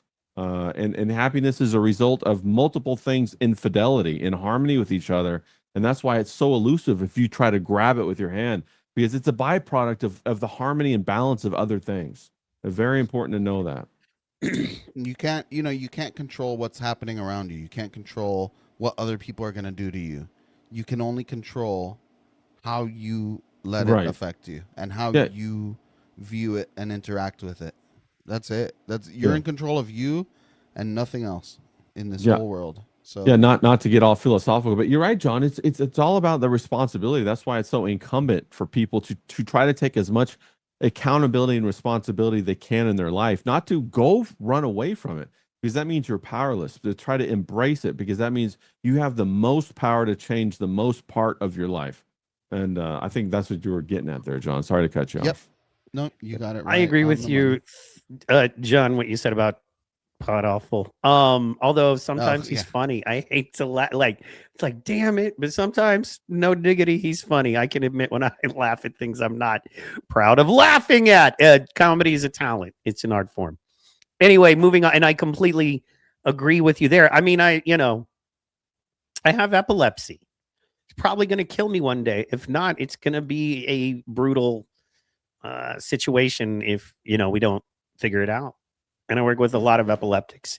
We're going to figure it out. Worse than me. Yeah. And then a lot of epileptics who don't have it near as bad. And that's okay. The beautiful part about working with all these folks is that you really learn. And I think it was John said in the beginning of the conversation, and was, it's two ways to look at it. It's why. And I feel like there are two ways to look at it. And that is why or why me. And I believe, and forgive me, and I don't want to look, what I do want to, I believe in the Bible, and I believe the Bible is important. And I believe that the Bible, no matter how heavy your life is, no matter how much of a sinner, maybe no matter how much you don't believe, there's just wisdom in there, man. That Bible would, not have survived so many cultures for so many thousands of years unless there was legit info that was good for you in there. One of my favorite sayings is the Bible is just an acronym for basic instruction before leaving Earth. And you know what? If that's what it is, and you just take the 10 Commandments and try to be a guy who follows the 10 Commandments, you'll be a better human being than if you don't, So, I believe in looking in that, but I think it really comes down to, I think the Bible, when it comes down to our journey in this life, and, there's a lot more to it, but it really ultimately comes down to why or why me. Then it is, why am I here? Was I created by a God that loves me for a purpose? What is that purpose? Why am I here? Why do I have this purpose? What will entail of me to follow this purpose? And why am I following this purpose? At the end of it, what happens? Or if I go on this other journey, why am I tempted on this other journey? Why do I know this other path leads to death? Or why does the way that is entitled, so there's why, or why me? Why can't I have what I want? Why is life so hard for me? When life is hard for all of us on a level or two, you know what I mean? So I think it comes down to why or why me. And if we ask why, we can break through to those things like compassion, and we can understand, when I, understand that people are hurting in ways that, other people just can not understand unless they're really there. I want to help those folks. You know what I mean? I can't wait to give John a hug and just go, I love you, bro. You've made it. You know what I mean? You fucking made it. Let's do better things in 27. You know what I mean? Yeah, So, yeah, wherever man, John no, was yeah. eating at that steak place the other night, that's where I want to go. Oh, bro. yeah, that I was was- like, I saw that picture Yeah. John posted That of them was so steaks, and I was good. like, holy shit, bro, John, what's going on with that, bro? That was immaculate. Were there any strippers there, by any way? I want to know. No, man.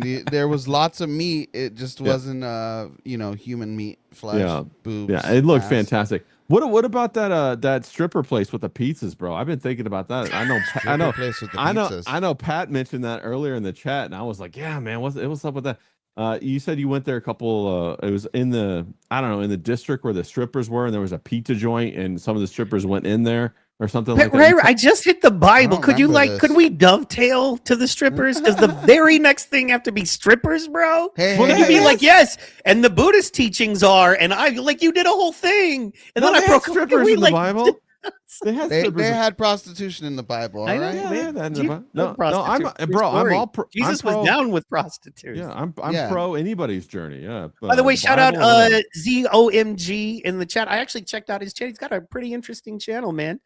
Shout out, man. Thank you for coming by. So I recommend everybody check his stuff out. He Yeah, had good to some see you, bro. really good to see interesting you. stuff. Yeah. So yeah, but strippers, I don't know. So I feel like they're Okay, underachievers. I'll no, Do I'll the tell you job. Do truth. the whole I'll- job. You know what I'll I'm saying? I'll tell you the truth. I've only been to a strip club once, and I couldn't go to it. I walked out right away. I'm being dead serious, and it's because when I went into the strip joint, right, I was looking It was up at men. I looked up at the strip. No, it wasn't. The good one. You were John, in no. those Hollywood scenes, Yeah. I don't know what they No, took you facts. No, to. it was a chick. It was a lady strip club. I looked up at the strippers. They're all dancing up there. And then I looked down at the crowd and I saw just like all these men standing there with their mouths open, just like they were entranced. And I was just like, where the fuck am I, bro? I was like, nah, this ain't for me, dog. And I just turned around and walked out, bro. I ain't down with all that. It was a weird vibe for me. And I know other people go to strip clubs just to have fun and have business meetings and shit like that. That's like the new business meeting place. But I didn't like that vibe. I didn't feel comfortable with like just the way that all the other guys were just like mesmerized and looking up like it was like a thing of worship or whatever. And I was It's just like, weird. It's a weird. yeah, I was like, environment. it felt like Well, weird gooners or something. I was like, nah, that ain't me, dog. I'm not Smart I didn't guys come know here you go hang to out the with men. male strip clubs because they can't possibly handle all those chicks. You know what I'm saying? No, Like they're just ready, and you're like, There "Hey, is- I'm there right." is- You know what I mean? Right here. Okay, I'll go to gay bars, right? But I'm not going to male strip clubs. There is no women No. at male strip clubs. I will tell you that right now. It's only a bunch of homos, I'm sure. Yeah, I'm sure. Sure, John. No, there was a couple of places in West Hollywood where a whole bunch of girls, right? There was this glory hole place, and you could like pay money and go in and like grab a fucking glory hole. And I remember that was something that a lot of the girls wanted to go to after the gay bar, and I was just like, what the fuck? What are you guys even talking about, bro? So there's a They little wanted bit of to convert some of those gay guys. yeah, no, bro. Girls just want to have like a very like eventful evening that they can have all these stories to tell the next day. That's what it's all about. Like, oh my God, did you see this? What about that? We danced on the table. Then we did that. Can you believe she did that? Oh my goodness, it was crazy. And that's what they want, and that's fine. There's nothing wrong with that. Is that what they want, Ray Ray? Yeah, that's what they want, bro.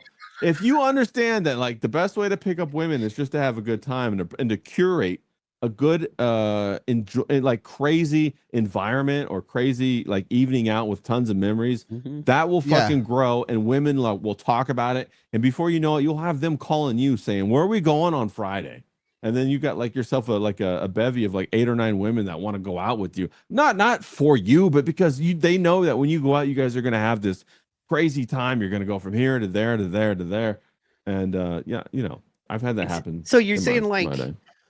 you're saying girls, like ultimately girls just want to have fun? Is Just that what wanna- you're telling me? You know what I'm saying? Yeah, Cindy Lauper called it, bro. Girls just What- want to who? have fun. I'm Cindy too young to Lauper. know what that reference is. Sorry, bro. Well, you just said it. You just said it. said what? What did I just say? I don't girls, know. You're telling me Okay. girls just want to have fun, and I don't. I do. agree. They do. So They you do. just You did a You did. rant. I didn't. Well, that's the thing is girls can be I've never enticed. seen you be more passionate than let girls party, motherfuckers. Okay, That's what Ray they Ray. want, man. It's That's what okay. Well, it's I'm not got out there this, like- it's stopping them. No, it's like a huge epiphany, right? As soon Like- as like- guys, like- is the party. Go Mike fucking is the party karaoke police. bars. You 5 bitches Yes. are having way too much fun. No, Yeah. Ray Ray, I'm not. well, it, like as soon as guys realize that, like, hey, it's not about like going out and like fucking like learning how to, walk up Yeah. and cold Yeah, yeah. open, No, and yeah. like all the hey, how you doing? Like having the neg, the like disrespect and all. It's not about any of that shit, bro. It's about creating this environment, this atmosphere where it's like a party and women feel comfortable around you and they have these experiences. And the more you do that, the more you realize it's about you having fun. If you can have fun, then you're going to attract people to you. And that's what it's really People who all want to about. have fun. Yeah, people who want to have fun. Right, exactly. Couldn't have said it better, John. I'd write a song about it if I was lyrical. It'd be Yeah, a hit, yeah. bro. I guarantee. People just want to have fun. That's right. That's, yeah, man. You know what I like more than people, though? Girls. Yes. Girls just want to have fun, right? Exactly. I agree. Let's go. That would be a banger, bro. That would, if somebody could write that, that would be a banger. Too bad I can't sing though. Can't sing with a damn. It'd need to be a chick voice anyway. It would. so, It would. We'd, Yeah. we'd be nowhere. We'd Nowhere. be Nowhere.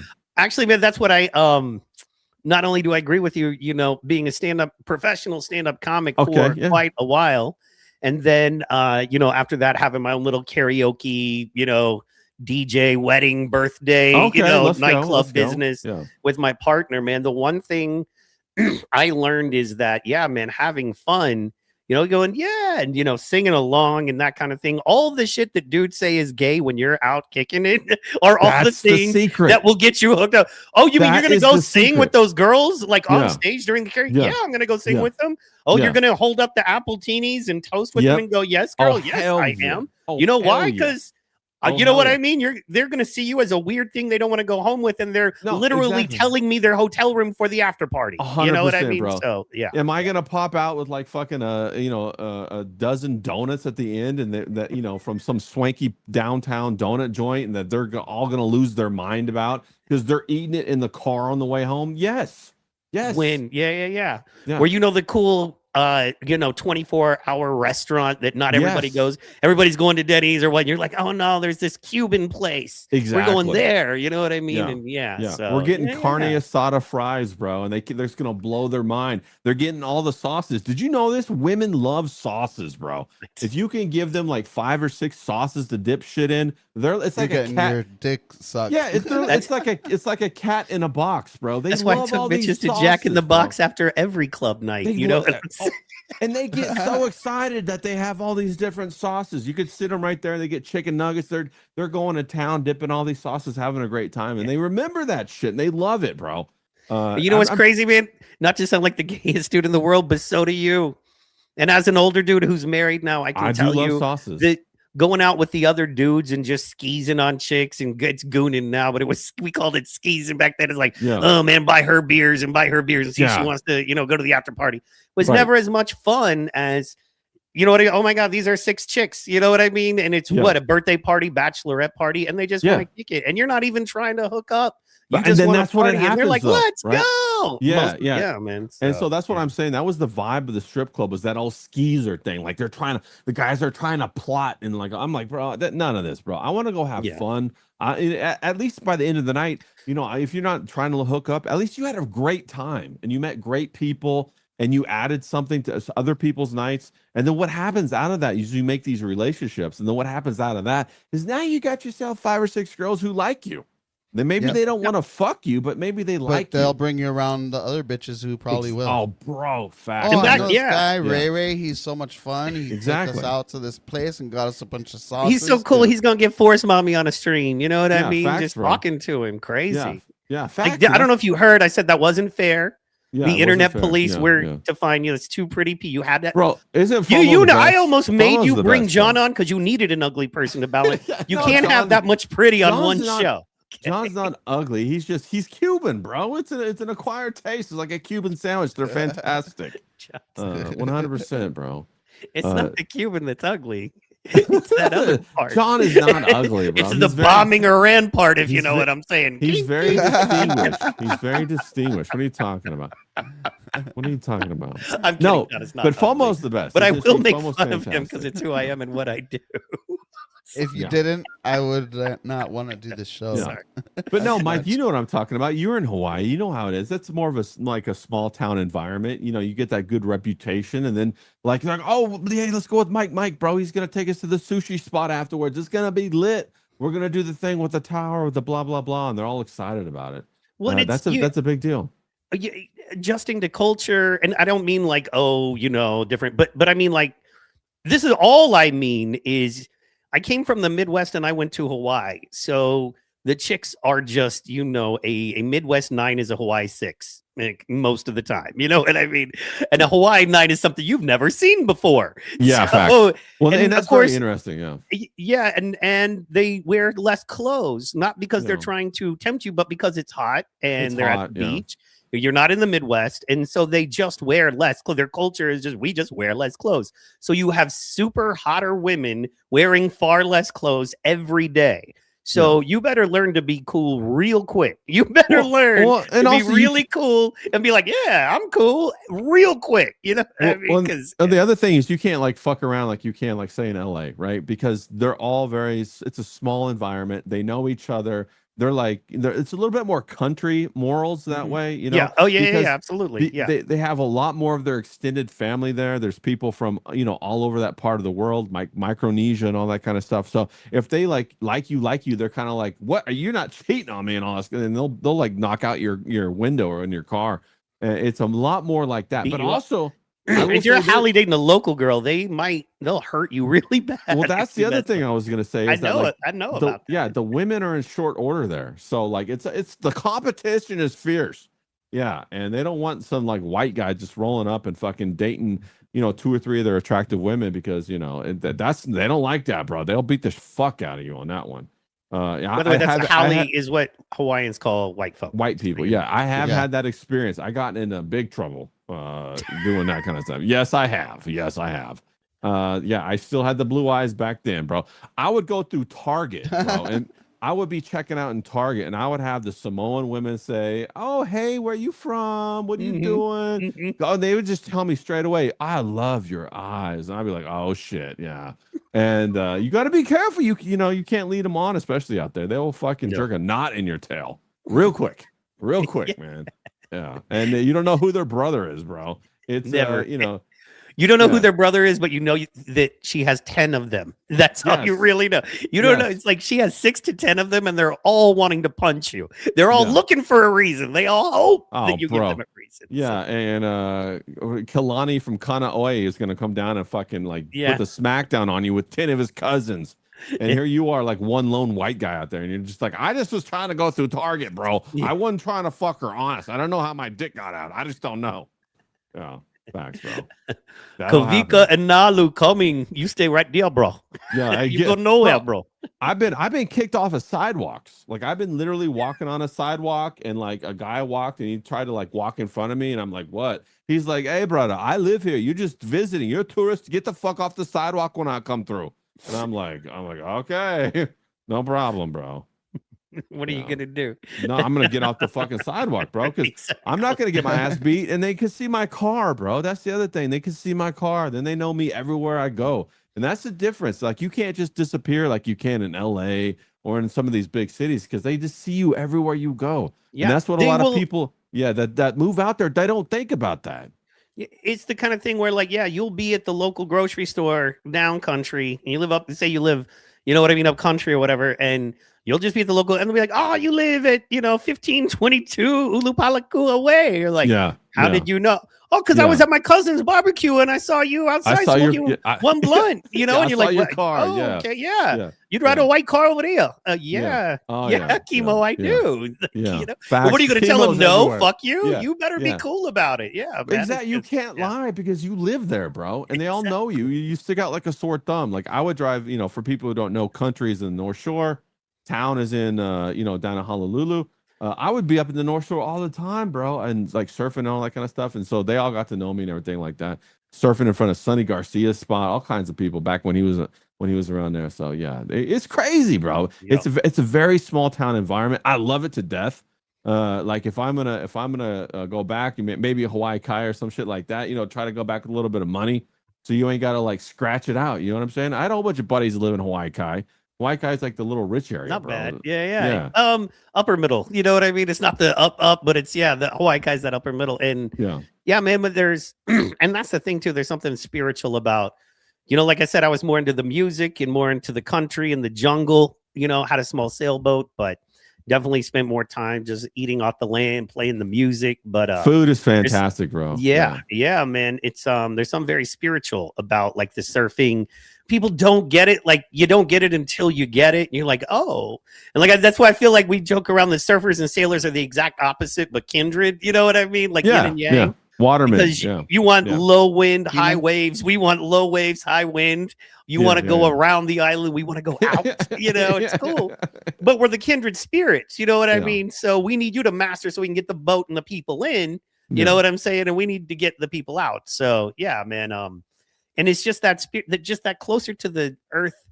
When you just live in a country where there's just layers of concrete and asphalt and electricity and Wi-Fi, just bleh, you know what I mean? It's like, and you go to a place, you're like, oh man, it's just not like that. There's something extra that we're all in tune with, dude.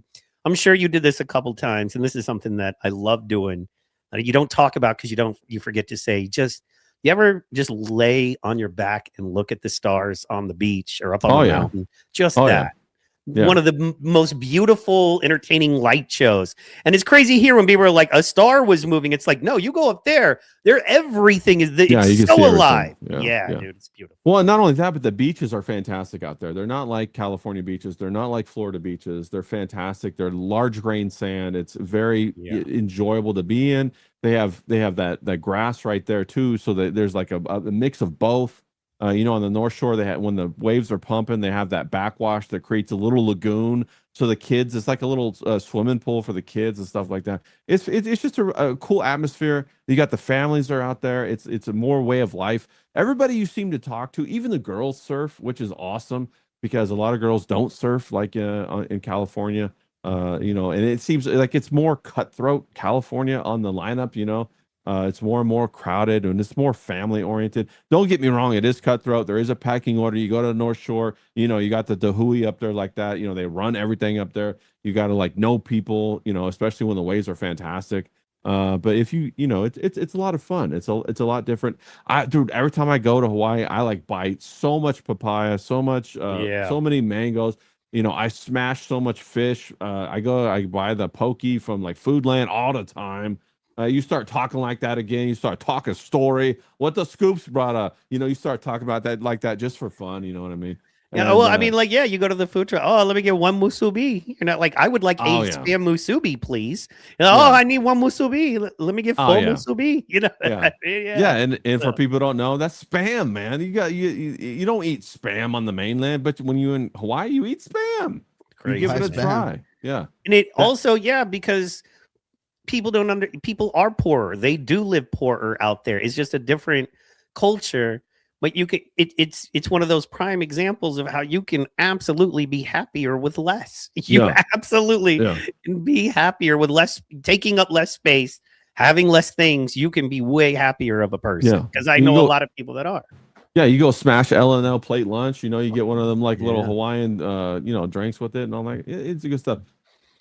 It's a lot of fun and people should experience it at least once. I say like go watch the movie North Shore. It's old, but that's kind of like the spirit of Hawaii. You got Rick Kane. He like moves out to Hawaii, learns how to surf, and I think that inspired a lot of people. It's very impacted now. A lot of people have done that, but it would have been great to do that back in the day. But it's also great to do it now. It's also great to go out there and it's a beautiful place. It's spiritual, like Mike says. It is spiritual. I think South Florida. That's my next land to conquer. So I want to go down and see John, bro. I want to go to Miami. Oh, yeah, exactly. Like a good native or like a good white man, I went and conquered the native lands. Now I need to come back and conquer my own Florida redneck. You a colonizer, brother. You colonizer. I did. So now I got to go to I got to conquer the wild redneck.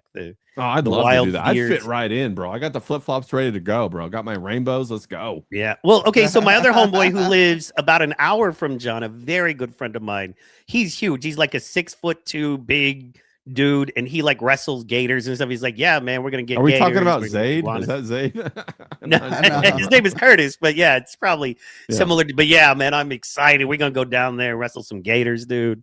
You know, it's Yeah, gonna be yeah. exciting. Jump on them, wrestle them. It's gonna, you No, know what I mean? that's And then facts, iguanas, bro. you just grab, I guess, and yeah, man, Yeah. grab some iguanas. fish. Yeah, stick them on a skewer and roast them and all. No, but you got to go down there. I'm excited to go down there. I know, like, especially after, you know, Grand Theft Auto, everybody knows Miami now, right?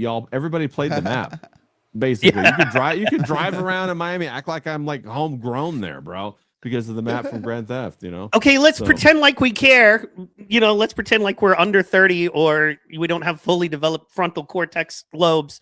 No. Let's think about this GTA leak that's going on, this GTA 6 leak. What do you guys think about that? What are your thoughts on that, John?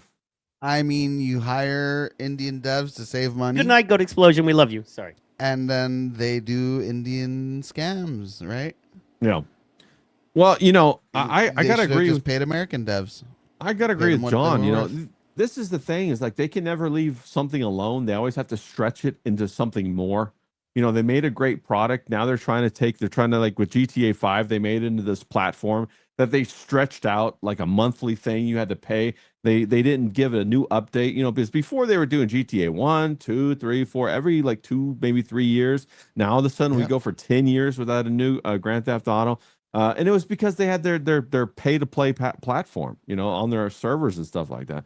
So now they're getting ready to drop this. They're trying to change it into something else. It's going to be, you know, not like a physical copy anymore. They're changing the whole industry and not really giving anybody a say in that, right? They're just like, well, fuck you. We made this. You're going to have to do it, kind of thing. So on one hand, I'm kind of like, well, you know, they decided to go this route. This is what they're going to get. Obviously, the CyberLeak people are a group of people. They're very accomplished hackers, bro. This is not a joke. This is not like some guy who just stumbled upon the right link one day and fucking just downloaded it, you know, just FTP'd it right to his own computer. This is a group of hackers that know what the fuck they're doing. You know, they've already burnt over 1 million, what was it? Crypto tokens or whatever, showing that it's not about money. You know, they've already burnt that, so they can't even use that as money anymore. So I think this is the only way to fight back against what, you know, technology is changing our industries. It's changing what gaming is. You know, we didn't get a say when they brought AI in to scrape everything to make all of these image generators. You know, Studio Ghibli didn't get a say when AI downloaded all of their images, trained itself. It's on all of their images that they've developed, like, you know, The Wind Rises, you know, Spirited Away, you know, Princess Mononoke. They scraped all of that. They used that, and then everybody made Studio Ghibli memes for like a month, and then they devalued their company, their IP on that. Nobody got a say in that. How come these big companies are getting away with this? And now we see a small group of people fighting back, a little bit of David and Goliath, and like everybody's like all up in arms. It makes me think like the government's involved. Why are they going so hard on these people all of a sudden? You see, they're going to subpoena like Discord, Microsoft to get over 100,000 people's records that may or may not be involved, bro. We're just going to throw out a wide net and then like confiscate all this personal information from people. How is that even allowed, bro? Who's setting these rules? You know, it doesn't seem right. It doesn't seem fair. So that's kind of my abstract take on it. I have a couple theories. All right, what you got, Mike? What are your couple theories? Well, first, I agree. The causation, I absolutely agree with you on. Absolutely. You know, you treat people the way that these mega corporation, multi-billion-dollar game corporations have. You can't expect them to be nice and kind, especially the internet. You know, we're not a nice bunch as it stands. So you can't screw us over to the tune of billions of dollars and expect it to be, you know, Burger King your way the whole time. Right.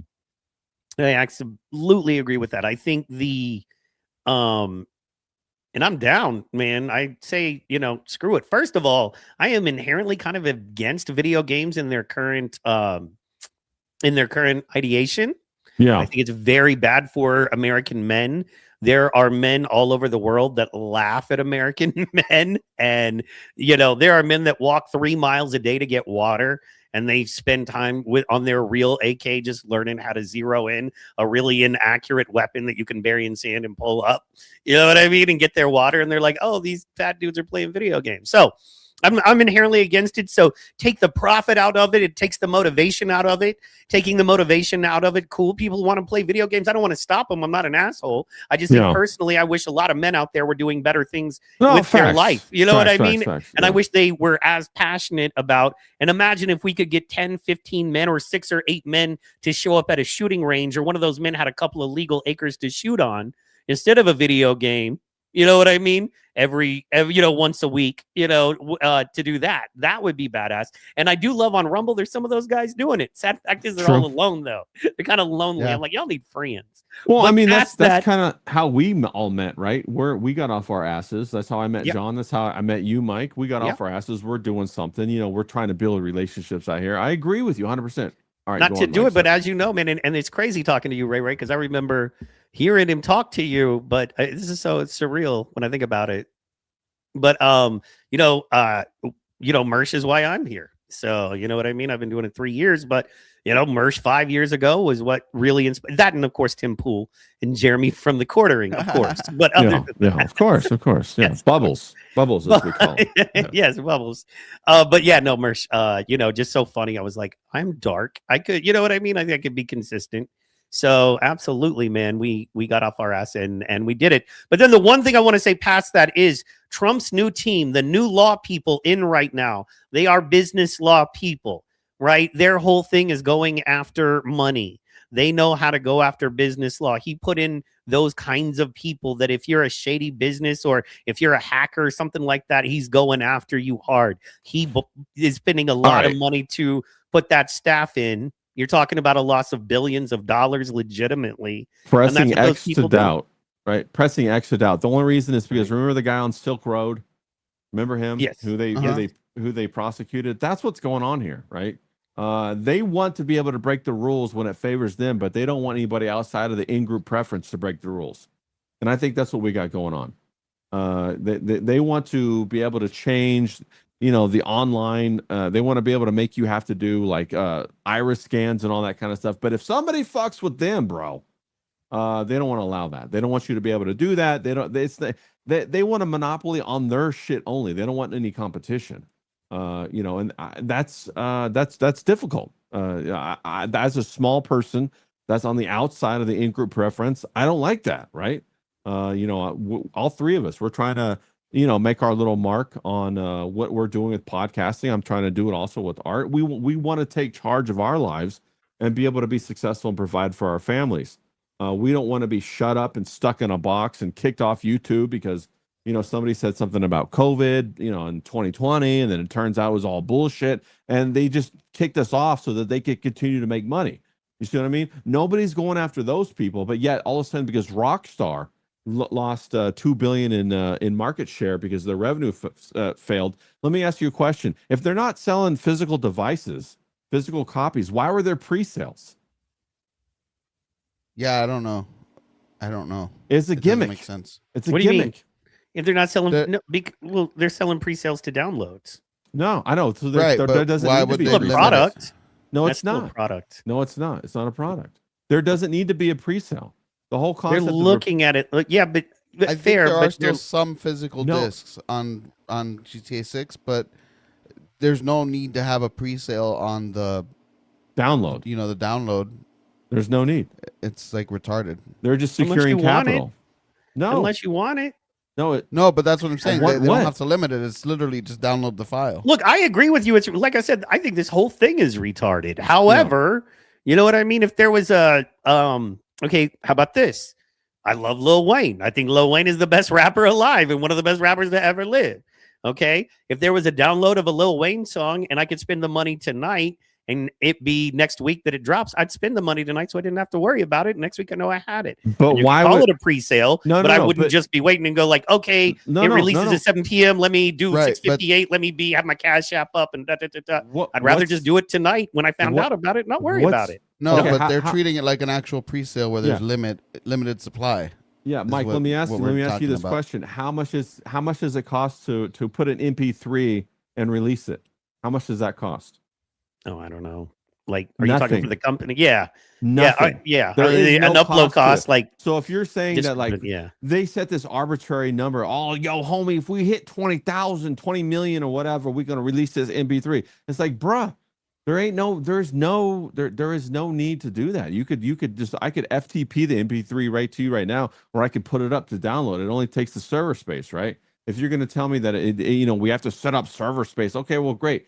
What is that, $10,000 or some shit like that? Is to have a Nothing. cloud so that it's nothing. That's right. So that's what I'm saying. There is no need for that, right? The pre-sale is this concept that they're rolling through. It's a psychological concept that used to exist for video games that they are taking advantage of so they could generate higher revenue and a sense of, oh, you better get in on it. And you better get there. And then they know that when they generate that, that false sense of scarcity, it's going to drive up the revenue. Then they're going to be able to report that, oh, wow, we broke $4 billion. It's the biggest game, blah, blah, blah. That's going to drive up the revenue even more. It's going to be the psychological, thing that they're doing. So they're like already monkeying or manipulating the market in order to squeeze as much money out of it as possible, which, bro, now it's not even a video game anymore, right? What we're talking about is it's a financial, or wealth extraction from the base, from the user base.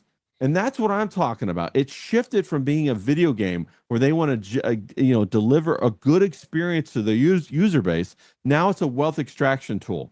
We've crossed that Rubicon. It's no longer, a product to enjoy, but rather a service to extract the wealth out of people. And that's what I'm saying. That's what I don't like. Okay, I mean, that's fair. I understand you don't like, the way I look at it is it's almost like you don't like the world you live in a way. Right. Or I feel like there's a lot Okay. of things we could look at it like that. Right. And So I'm I like, agree, okay, right? They have So- a popular thing that people like, right? Right. They have that's what remixes to songs are. That's why Well- you can buy a remix to a song. It's Right. wealth extraction, I guess, or you're offering a richer playing experience for the in that. Okay, so for instance, say Okay. that who do you call it? Amazon, for instance, comes to you and says, Ray, we want to give you $120 million, $1 million a month for 12 months on a contract. And we want you to do 3 podcasts a week for that. Right. So, and that, by the way, that dwarfs Joe Rogan's deal. So just say it, you know what Sure, I mean? yeah. But I'm worth it. I'm worth it. you are. Let's Maybe go. it's Maybelline, but Yeah, regardless, you yeah. are. Anyway. So, and you're like, cool, right? And they're like, we want, what is that? 3, 6, 9, 12 podcasts per month in a 30-day period. You have to produce 12 podcasts for that, right. $1 million. And, those are all nice round numbers. So rock on, cool. You're producing your podcast. So if I came to you and I gave you that money, right? And I was like, okay, now we need to market this. Okay. Would you go, I am not going to do a private thing where I offer the Ray Club on, locals or, whatever subscription service that gives my user a richer experience where I spend a little more time with them, maybe do a Q&A with them, because then that would just be wealth extraction from my user base. Or you could say some people want to listen to Ray a couple of times a month, or they want to listen to Ray every single time the podcast is out, and they're pretty big fans on that level. But, that's where their love ends. Then there's some people who want to make sure they're in the chat every time Right, sure. Ray is live. Then there's people who want to give me an extra $12 a month to make sure that when I go live and I take 20 phone calls that 2 hours, that they possibly are one of those 20 phone calls. And if they want to pay that extra money, they're allowed. I won't stop them. No, for sure. I totally agree with you on that. If you're making $200 million, do you need more money? That's a really good question. Or do you want to continue to do things that enhance the experience, or do you want to do things that are going to destroy or water down your experience? You can make that argument with Joe Rogan. You look at what happened to Joe Rogan. When he was the best, it was before he got a Spotify deal. Then he got a Spotify deal, and then it kind of watered down the experience. Now he's kind of like he's kind of like one of them uncles that lost the plot a little bit. You know what I'm saying? He used to be me, able the to. Joe Rogan thing was But to be fair, your ilk, no one is good enough for your ilk. You guys are brutal. John, none of y'all are like, nobody doing anything is good enough. And I love y'all, but y'all are That's a not tough true. crowd. No, Ray to Ray's judge. doing great work. Yeah, John too is doing great work. I Yeah, love no, that. no, Mike's- someone Mike's outside doing of great your work. I'm just team. playing. You know what I No. mean? No, Why, no. why I should I support anyone outside of my team? Tell me why Let's be Tim is real. doing good things. I mean, there are guys doing good things that you may not like. Just so No, y'all I like know. Alex Stein. He's crushing it, bro. Alex Stein does great work. I like Mersh does great work. I like Kurt Metzger does great Mersh work. is in your universe. Sam Tripoli does great work. Sam Red is a Bar, huge hypocrite. Yeah, and that's the fucking crazy love thing. You Red don't like Bar. guys. You don't like far smaller hypocrites than people like Sam Tripoli, who I love, by the way, love to death, but a complete kayfaber. I mean, complete kayfaber, and I love him to death. But my man is a hypocrite, a large hypocrite on some hardcore things. Absolute huge hypocrite. And it's like, okay, so for instance, you guys, this was great the other night. And I did a clip. It's like, we can't stand Melanie Mack. She says faggot. She's so fake, we can't stand her. What about Scarlett? She just needs some love. Yeah, she's had 6 cocks in her ass and fucking her nose is bleeding from cocaine. And she's literally fucking awaiting trial for huge felony amounts of cocaine. But Melanie Mack had plastic surgery and says faggot. We can't be whole. It's like, no, one is hot, and you guys are going to figure out a way in your heart to love the hot one, and then the other one is not so hot, and you're not going to Can't we be just like, hate them both No, and think or- they're both horrible people? No, hold on. but you didn't do that. You said Scarlett needs love, and Melanie's a hoe. Basically, I'm wait, wait. paraphrasing. but No. basically. I don't never said recall that. this, but if I Of said course that, you it was don't. obvious Of course you sarcasm. don't. No, plus Melanie Mack is far hotter than Scarlett, bro. 100%. I- There's no two ways about that. You think Melanie don't- Mack is a hotter chick than Scarlett? Yes. Like out on the street, if you just saw him walking, me and you are walking down the street, and Melanie and Scarlett walk out of the mall, and I'm like, which one of those girls do you find more attractive? Yeah, with no makeup on for sure. Wow. See, wow, I disagree. Well, I don't know. Melanie Mack has like makeup every time she's on screen. So No, I I've have seen her with no idea makeup. What her face looks like. I've seen Scarlett Wow. with no makeup too. Yeah, we've all seen Scarlett with it. I think Scarlett is. Scarlett's a hot mess, 100%. Yeah, I think she's naturally a pretty person. Like, not saying I like her as a person. okay. But I think she her face is a pretty face. So No, is what I I'm will saying. say this: I like entertainers, right? I don't like people who try to presume that they're serious and then they they ride that line. I feel like Tim Pool does that. He's disingenuous and he doesn't disclose like everything that's going on. I don't mind if somebody's a hypocrite if they're an entertainer. Does disclose everything that's going on in their multi-million-dollar front-facing public business with millions of people scrutinizing them every day. Who should disclose everything that's going on? People who presume to be a moral authority should. That's who should. I still disagree Yeah, I because agree on people that. don't understand.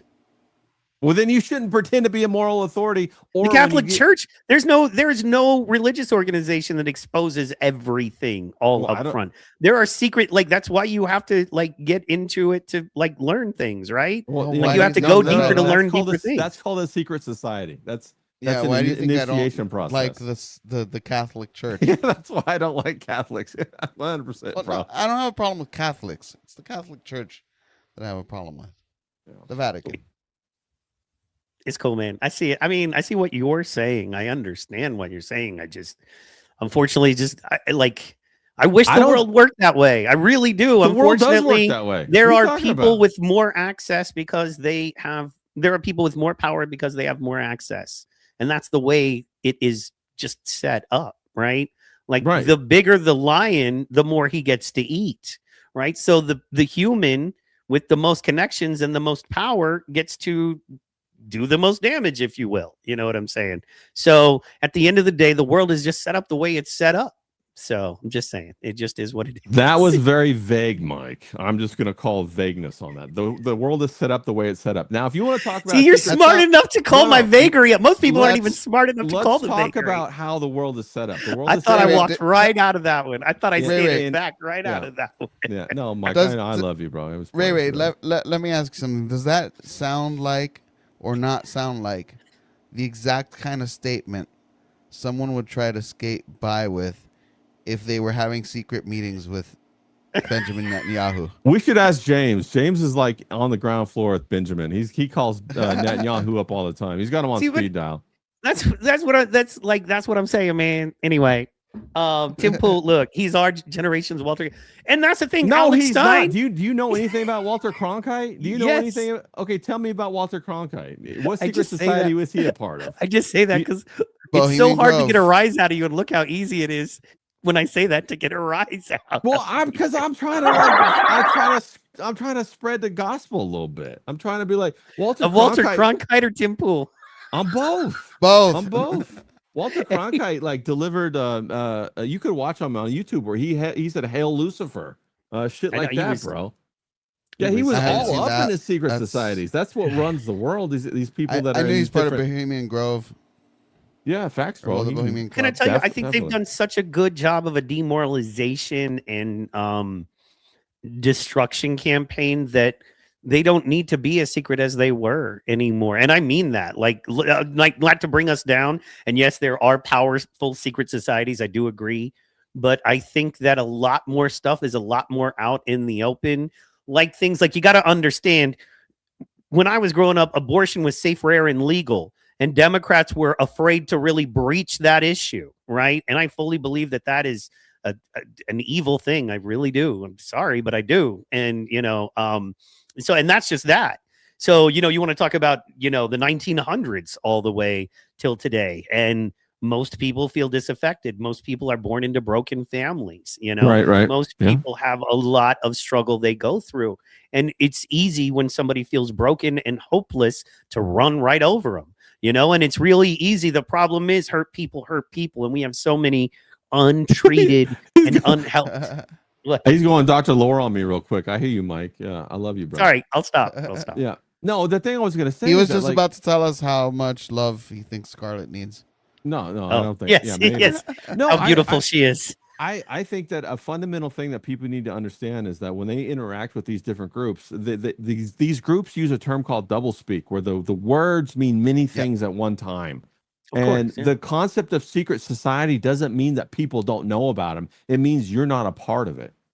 See what I'm Yeah. saying? It means there's an initiation Sure. process. It means you have to be chosen to be a part Right. of it. And there's certain ways to be chosen. And they're at all different levels. You don't And it's multi-leveled, and you only Yes. get and given just multi-generational. enough info. Can I for the tell you level what makes you're me at. mad? They keep Right. saying us white folks have one. I've never been invited. Kind of fuck you whites, okay? Because Yeah. I'm blonde hair, blue eyed. I can't get invited. Ray, can I get a meeting invite? Like, Yeah. Well, there's going to be certain things you got to go through. I've been invited 3 times. I've had 3 interactions in my life where I know for sure that I've been invited, and I turned them down. very cool. I love that. Yeah, straight away. And the other thing that you got, when you do that, you have to change your mind from the macro and look at the micro. And what I mean when I say that is no longer are you somebody who's going to impact the world. You have to impact your own life from within. And from that, you build the world around you. And that's all you can really do. You can't like go out there and try to save a hoe. You can't save Scarlett. You can't save Melanie Mack. The only thing you can do is be satirical on an entertainment show like we are right now. And do it because we're having fun, the 3 of us. And hopefully everybody in the chat's having a good time. And that's what's important. And then from that, there's reverberation of the waves that go out and impact beyond that. But we can't control that. I don't know what's going to happen. I don't know how they're going to interact as they go out. You know what I'm saying? The cymatic agree. waves. I agree. And if I may, and may. if this is your deal, like Ray, yes. Yeah. I have a real purpose in life, man. I try Okay. to really keep it separate, but this is my show. You guys can drop off anytime you want. We'll be fine. But I have a Yeah, real 100%. purpose. 100%. There are like I say I have epilepsy. You guys probably don't even know what that means. You know what I mean? Like, what does that be? Like, when I say I have epilepsy, what hits your head? Let me ask you, John, what hits your head when but you kind of know because you know me Seizures. and we talk about it a little bit. But like, Seizures.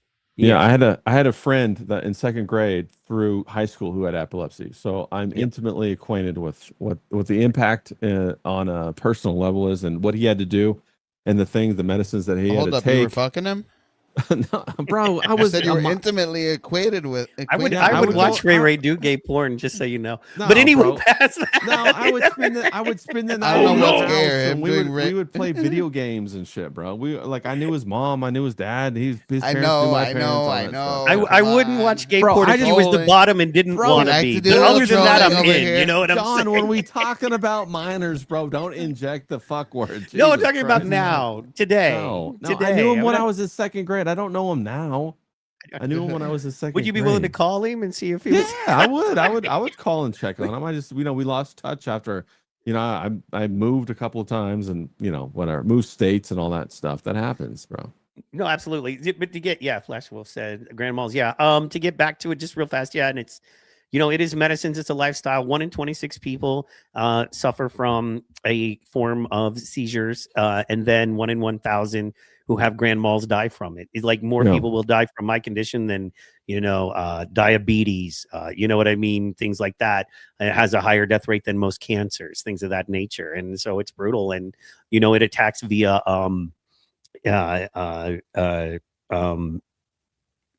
it's just hard to say. Sorry, it attacks via dementia. And if you've ever been around anybody who has dementia for a while, that's heavy, and that gets very heavy. And if you go, "Oh, that's me in 20 years," that's heavy. That now, is super the heavy. good thing is there's 100%. all kinds of breakthroughs. And as you know, 20 years ago, 20 years is a long time in medicine, and that's not for everybody. A lot of people actually, can be, for lack of a better term, cured. You know what I mean? They don't know enough about it now, which is why I'm on the mission. So, but yeah, man. So I highly recommend you get off the internet and get a mission, whether it be, you know what I'm saying, helping other folks, with maybe a physical disease. Maybe it's helping poor folks in your community. Maybe it's being an artist like Ray Ray. You know what I mean? Maybe it's like John and just living. If we could just live, right now. But you know what I mean? He is like the podcaster, an entertainer, a newsman, somebody who is committed to that. You know what I mean? The art. I highly recommend somebody get something other than this, because when this falls out, it can get ugly and brutal quick. And there's nobody. They're waiting on this, on the internet. They're waiting for you to fall. You can be one of the most lovely people like Ray Ray, and still people would celebrate your downfall. Oh, 100%. So, Oh, I yeah. recommend also- getting I don't something care. whole in your life. Well, you know also, what it's like it is a psychological experiment. The internet is a psyop. It is like back when they used to do those yeah. psychological experiments, like in the Stanford experiment and the experiment with the guards and all that. You guys know about that back in the 60s, and they would try to bend people's minds. That's what they can deploy now throughout the internet. They could make bots that could swarm your account and but you don't know they're bots, and they're putting all this psychological pressure on you via all these chats and all this kind of stuff. And they're watching to see what can happen. What can we make you do? Can we make you purchase something? Can we do this kind of stuff? And you might be thinking, oh well, that's a little bit far fetched, Ray. But it is true. It's a psychological application on a one-to-one, a peer-to-peer environment, where before we had smartphones, it was basically a one to a family through the TV. And if you go back even further before that, it had to be music. It had to be the radio. And so, and they did it through churches, through different things like that, through different groups. But the granularity of it is becoming one-to-one, and it's becoming customized through every person, because they are extracting all this data from your smartphone about what you like, about what you don't like, about what you go, where you travel, about what you eat, about what you They talk know about. more about us than we know about ourselves at this Right. point. Right. And so, like Mike said, you got to find a passion, and the passion has to exceed your online presence, and it has to be something that you feel that it gives back to you, that you get joy and excitement and fulfillment from. 100%. Heck yeah, I agree. I absolutely agree. So, in Ray, do you mind if I ask you a couple questions? Can I ask you, since you're on the show? I'm gonna treat you like a guest and not just All like right. a homie in third chair. Sure. Because there's so many questions I have for you since you're here, man. Like, okay, so like you work on your art, and it seems like you just crank art out. Like, I know a lot of folks, it can take them a very long time to do work, and it seems like you just crank art out. Like, sometimes we'll be talking about something on a podcast, and the next day you have a comic about it, like completely done, like panels. So like, are you always working on maybe like multiple things, and there's like in the moment things, and then there's bigger process or Yes. projects, or and Yeah, then do yeah. you do commission work, or is it Yep. mainly like just kind of your stuff? What kind of work do you do there? No, okay. Well, I the way that I work is like if you envision a solar system, right? In a solar system, you have planets, right? You have Mercury, it revolves faster. That's like the short-term work. Then I have longer and longer term projects going all at the same time. And I work on them all at the same time. Like I have several books that I've, written. We just produced Super Killer, that comic. I have a whole bunch of other comics coming out. One of them's Kitty City. I have a trilogy of novels that I've written that I want to publish. I have my landscape portraiture work. I want to get back to doing that. I used to make all my own frames. And all of this comes from the understanding of process, of how to control a process, how to control your scheduling, how to not get too down on yourself. And my understanding of process came from my education as an engineer.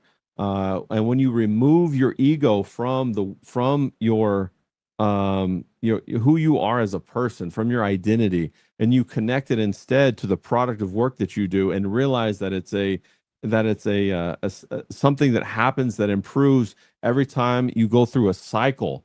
Then the more cycles you go through, the better quality your work. You're not going to like jump on the first cycle of something and be like, and it's irrational to think that you're going to be fantastic on it on the first iteration. Like all of a sudden I pick up the guitar, I'm going to play the song the first time. Okay, wow. I remember I read that Malcolm Gladwell book a long time ago.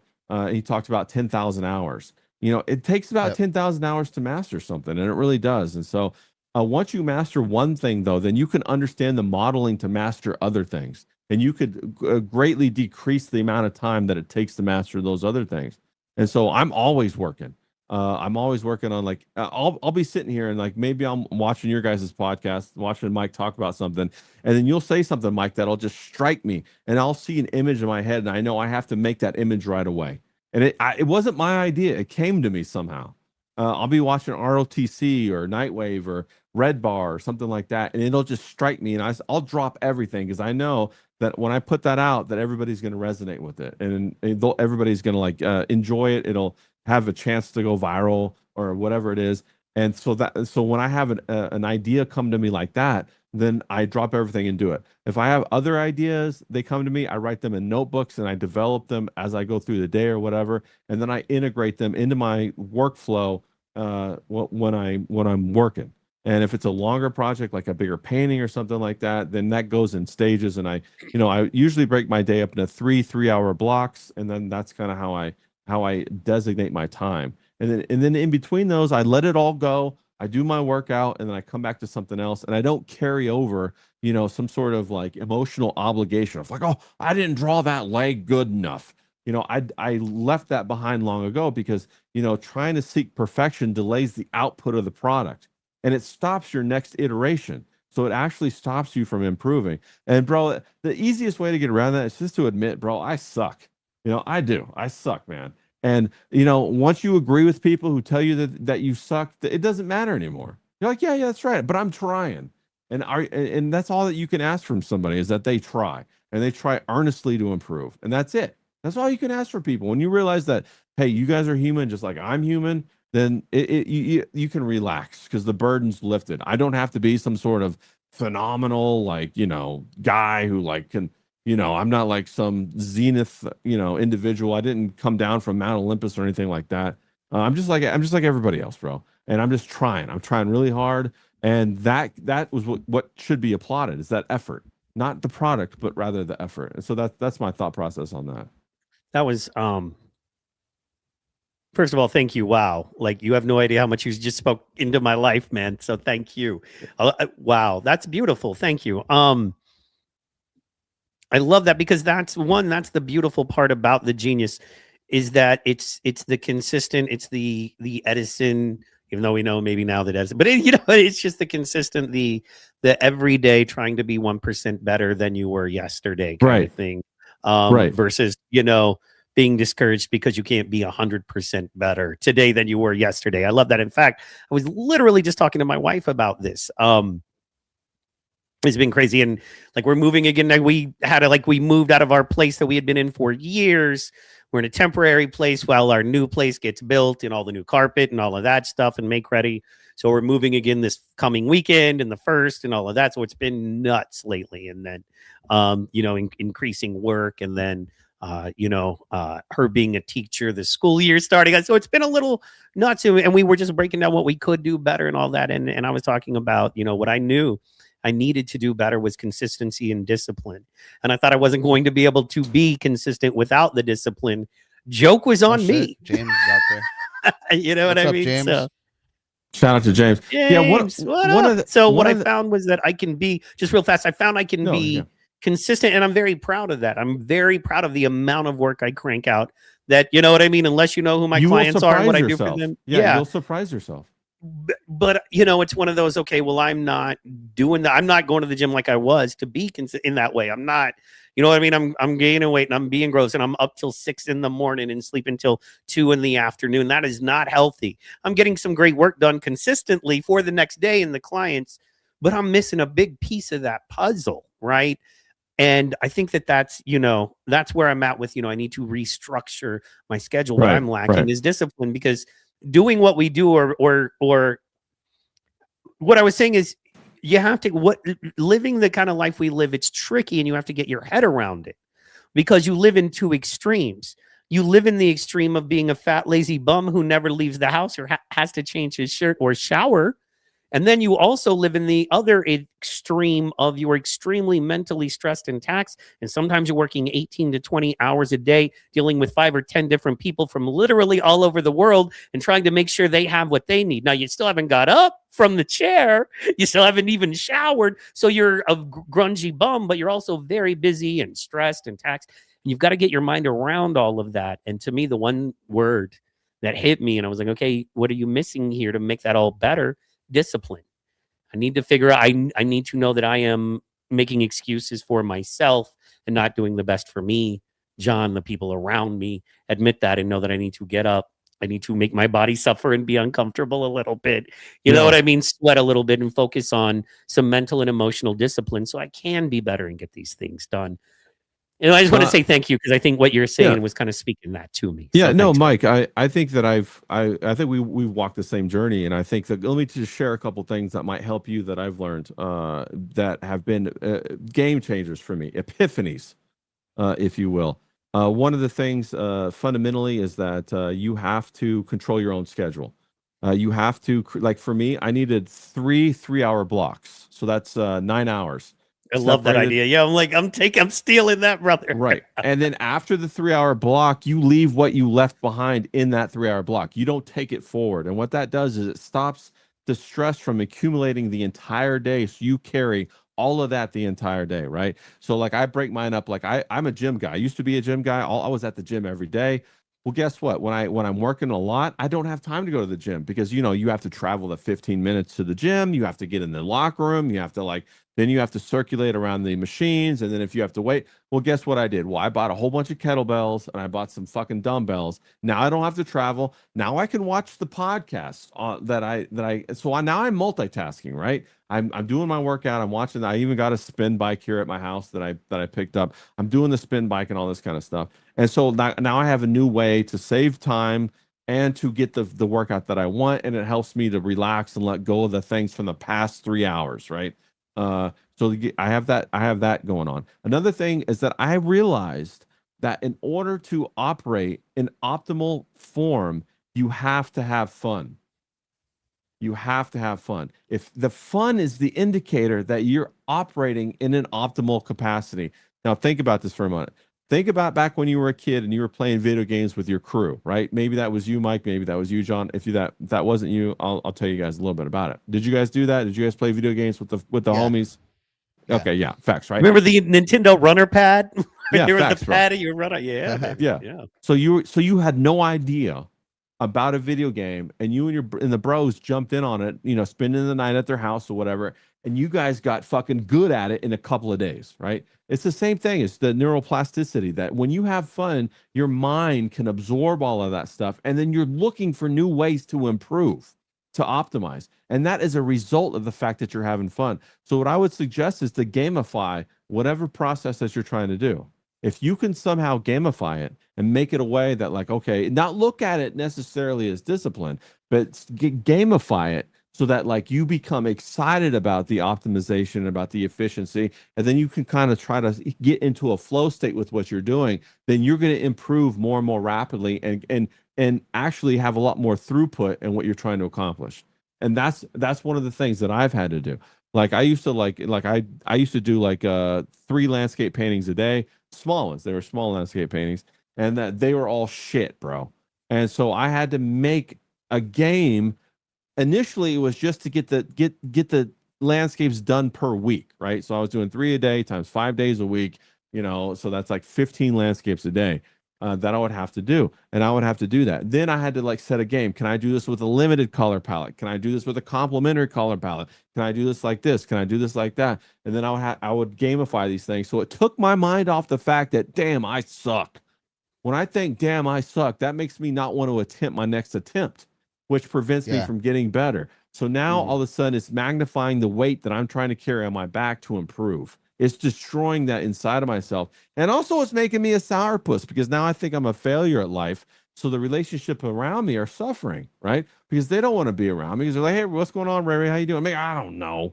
How am I ever going to get in a gallery if I keep fucking up all these paintings, dog? Like maybe this just ain't for me. Maybe this ain't me, bro. Maybe I just, you know, had a wild hair up my butt and I thought it was going to work, but it ain't going to work.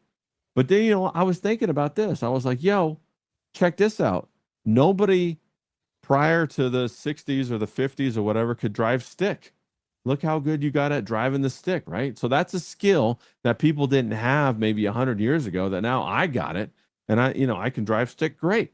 And so I was thinking about that. Well, how come I don't apply that? Well, it's because I enjoy it. I enjoy driving stick. I enjoy acting like I'm a race car driver, pulling the e-brake, all that, whatever. Yeah. Even if I don't do that now, right? Obviously I don't do that now. But how do I make that excitement transcend into the process that I'm trying to do now? Okay. And then I give myself that 3-hour block, because after that 3-hour block, now I can take off the weight that I was carrying, let it go. I eat lunch or I work out, or maybe you converse with the family, you play, you switch back into dad mode or husband mode or whatever. You have a great time. Then now you're rejuvenated to jump into the next 3-hour block and everything's reset. You start over and blah, blah, blah. And so for me, that worked out really well. Those concepts. Yeah. Because we're just trying to manage these intangible thought forms. It's basically we're trying to, and how do you do that? How do you know if an intangible thought form or a process is good? Well, it's because of the tangible product that you make. If the tangible product that you make keeps improving, then you know you're refining the thought process. And so don't judge that effort. Yeah, man. When you're like, Right. oh, I wasted that effort. And right. I like what you said about carrying that negativity because, yeah, man, doing 9 shows a week, it's one of those, you're unhappy with something that has nothing to do with this other thing over here. You carry that energy into it and you don't want to do that, right? It kills that energy, kills that motivation. So don't spend your, James says, my advice is don't spend your free time pursuing birds online, bro. Boy, bubbles. Well, everybody talking about bubbles, man. Yeah. No, he's talking about himself. I think. Oh, he's got his own birds he's pursuing. Yeah, 100%. They're pursuing it, man. Don't chase, be chased. I think Ray would be the first one to teach you that. You know what I'm saying? Yeah. Well, you know what I mean? They're not the prize. You're the prize. You know what I'm saying? Well, yeah, that's exactly right. And so that's another gamification of that process, right? The chasing of women. Here I was thinking I was a little bit autistic, and Ray goes and out autism's autism. Oh yeah, like bro. he got so autistic with the process to beat the autism. I love it. No, I'm 100%, bro. I became 100% married to the process. I learned about You have to be. serious process control as an engineer, and then I just integrated that to every part of my life and realized that if you want to have substantial predictive, reliable outcomes, it has to be in the process. You can't just, let me whip out this fucking painting. Oh, it's a masterpiece, and then spend like the next 30 years not being able to do that. Like, what the fuck is that, bro? Or a song or whatever. You can't do that. And if you want to, if you want to master something, you have to master the process. And then once you realize that, then you look at the entire gambit of like the of all of the things that you can do in the world, all of the different skill set, and you realize that all of them are leading to the same road. All the roads are leading to the same outcome. Is the wisdom of mastering the process. Whether you're a carpenter, you're a fisherman, maybe you're a musician or an audio engineer. Once you get to the top of that process tree, you recognize that everything's the same process with different variables. Yeah. And what's beautiful about that is he got that knowledge from engineering school, and Yep. I got that knowledge from practicing Buddhism and getting Yeah. deep into Buddhism. And when I was, Japan, and that's when I learned about and that's where I learned about discipline being such a big part of that process. If you are not giving your mind and your spirit every opportunity through making your body disciplined enough, meaning it gets up, meaning you don't just drink and smoke weed and watch porn and not sleep. You know what I mean? You sleep for 4 hours in the afternoon and you wake up, you crack a beer and you're smoking your cigs, you know what I mean? And you meet up before you do a podcast. And then, you know what I mean? I don't drink or anything, but I'm just saying that lifestyle, that disciplined lifestyle totally shuts down your sensors to me and your feeling. And then what I also find is it stops your ability to understand your compassion for people. How about I'll say it like that? Like what you described in your 3-hour blocks and your 9-hour day, not all that different from a monk and how he would describe his day, a Buddhist monk, and I know that I don't know other monks, but I've hung out with some Buddhist monks. They're very similar to how he would describe his day. And that is considered a very disciplined day. But out of that discipline comes that consistency, and out of that consistency comes that production. Out of that production comes that beauty. And we're just used to the beauty where it's like the dude is cool, and then there's his art. It's like, man, there was a whole bunch that was in between that. There are no overnight successes. There's industry plants. I'll say that, but there is no overnight success. And I would definitely agree with you. I think that in order to create any type of beauty, it is high refinement. A great deal of refinement to get there. And it's not by coincidence. It's not just because it happened. It's because, you went through these processes. And like you said, if you're doing 9 podcasts a week, part of the process is frustration because you hit this wall and you're like, okay, well, I've done this. How come I'm not growing more? Like, what the fuck is going on? And I know every time I get frustrated, like my art gets better, like a month or 2 after that. Because I'll get frustrated. I'll be like, okay, I've been here before. I've gone around this block too many times. What do I need to break out of this loop?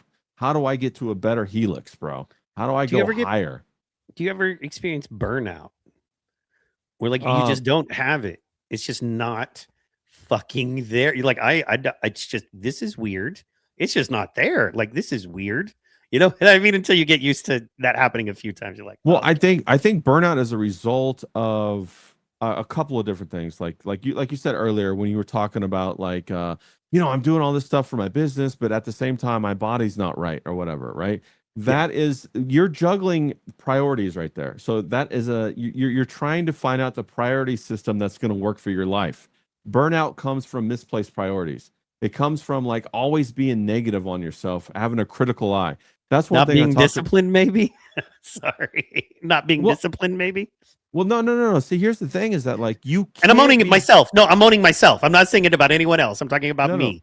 Right. Me not being disciplined gives me burnout because I'm not balanced because I haven't prioritized the things I need to do to be my best. I'm only saying, brother. Right. I don't want you to think I'm talking about you or anyone else, man. No. I'm trying to give you I'm trying to give you empathy here because I recognize that, and what I recognize is that you can't master every aspect of something right off the bat. And I'm not saying you are, you're not, but I'm saying there's even a process in the mastery, right? When you're trying to understand the different variables, oftentimes, say you come through a process that has 50 variables, right? You're going to come up the first time, you're going to be all excited. You got that new guy kind of magic, right? You get the first one, oh, I'm on my way, buddy. Then you start to get to the second, the third, the fourth, the fifth, the sixth variable. Now you're going to be overloaded, right? Because you're like, how long is this fucking going to take, right? Well, part of the process is you have to go through those variables maybe 5 times. So if you got 50 variables, that's 50 times 5, right? Maybe you're looking at a marathon and you thought it was a sprint. So you have to recalibrate what you're looking at. And if you keep thinking it's a sprint, then you're going to fucking destroy yourself because you're gonna have that ego, that critical eye sitting over you saying, bro, all you're doing is fucking up. Bro, you ran that last 100 meters, blah, blah, blah, blah. And you're not thinking like, well, we're running like a fucking 50-kilometer race here, bro. What are you fucking busting my balls about the 100 meters? And maybe it's not even about winning the race. Maybe it's about getting to the end of the race, right? And I don't know if you've read The Alchemist, but there's a story in Yeah. The Alchemist, Great one book. of my favorite books or whatever, Me too. when he talks about going to the wise man's a mansion on the hill, when he goes to the wise man to find out what the meaning of life is. Do you guys remember that? And he goes to the wise man's house, and the wise man says, okay, well, I'll talk to you in a minute. Here, let me give you this spoon with oil on it or whatever, a drop of oil in it, and I'll come back and talk to you tomorrow. Get back in line. Then he comes back, and the kid comes back, and he the wise man goes, hey, I see you got your spoon of oil. Good job. But let me ask you this question. Did you see my gardens? The kid goes, no, I didn't see the fucking garden. He said, well, did you see the beautiful women at the pool? He says, no, I didn't. I was looking at the oil, bro. I didn't want to spill the oil. He's like, well, did you talk to the bartender who made the best margaritas in the world? No, I was looking at well, did you go to the fucking, the lobsters and you have one of the lobsters? They're the best ones from Maine, blah, blah, blah. Did you see the white tigers? Did you see this? Did you go down the water slide? I didn't do any of that. And then so the wise man says to the boy again, he said, well, go through and do all of that and then come back and talk to me. So the boy goes through, goes through all those experiences, comes back the next day. The wise man says, tell me about the fucking ostriches. Oh my God, I saw the ostriches. I saw the peacocks. I had the best guava. I had the martinis you were talking about, the margaritas. I saw the women with the best breasts I've ever seen in my life. I was at the pool. That water slide was crazy. It had a loop-de-loop in it. You've got an amazing house. The wise man says, okay, yeah, I've heard all that. Now let me ask you a question. Where's the oil in your spoon? So the little boy looks down at he was holding a spoon and had a drop of oil. And guess what? He had a spoon, but there was no oil in it, right? And then he said to the boy, he said, happiness is the balance of the responsibility of keeping the oil in your spoon while experiencing as much as you can in the world without spilling the oil. That's what the meaning of life is. And that's so paramount and fundamental. And that's kind of the metaphor that I'm trying to talk about how to get your hands on the intellectual process to construct your world in your mind and then manifest it through the control of your schedule in your day-to-day life and then through the products that you create through your schedule. So there's multiple layers going on here that you're trying to interact with in order to feel this sense of control, this happiness, this joy, and also experience the happy things, the fun things, like, experience your children, watch them as they grow, go out, take your wife out to the great restaurant for anniversary, go to Hawaii again, hook up with the homies and all that. So all of that, and it's all revolving at the same time. You know what I'm saying? It's a big process. Yeah, it's a big process. Life, it's beautiful. It is beautiful. Think about that. Yeah. I'm one of those weird people who has people in almost every state. You pretty much name it. I'll be like, yeah, I got a homeboy over here. I got a homegirl. We could go stay with them right now. Almost in every state. Want to do that next summer. We're gonna do some traveling. So, nice. And I'm trying to get seriously November, trying to get to John's neck of the woods, hang out. So love to do that. So do you travel a lot, Ray? Do you get to travel much? I used to travel a ton. Ever since COVID happened, I haven't traveled that much. I still travel in the States. I lived in Taiwan for 2 years, lived in Hawaii for a couple of years, been all through China, been through Europe. So I've traveled my fair share, but I love traveling. I'm definitely going to do it again. I have a whole bunch of ideas that I want to do for painting landscapes, traveling America, traveling different places in the world, and doing that, and then streaming at the same time. That's what I want to do. As well as the books I'm doing. Yeah. Well, and that's cool because you can definitely write. You know what I mean? When you're doing that, I was going to say, I think Utah is one of the most underrated.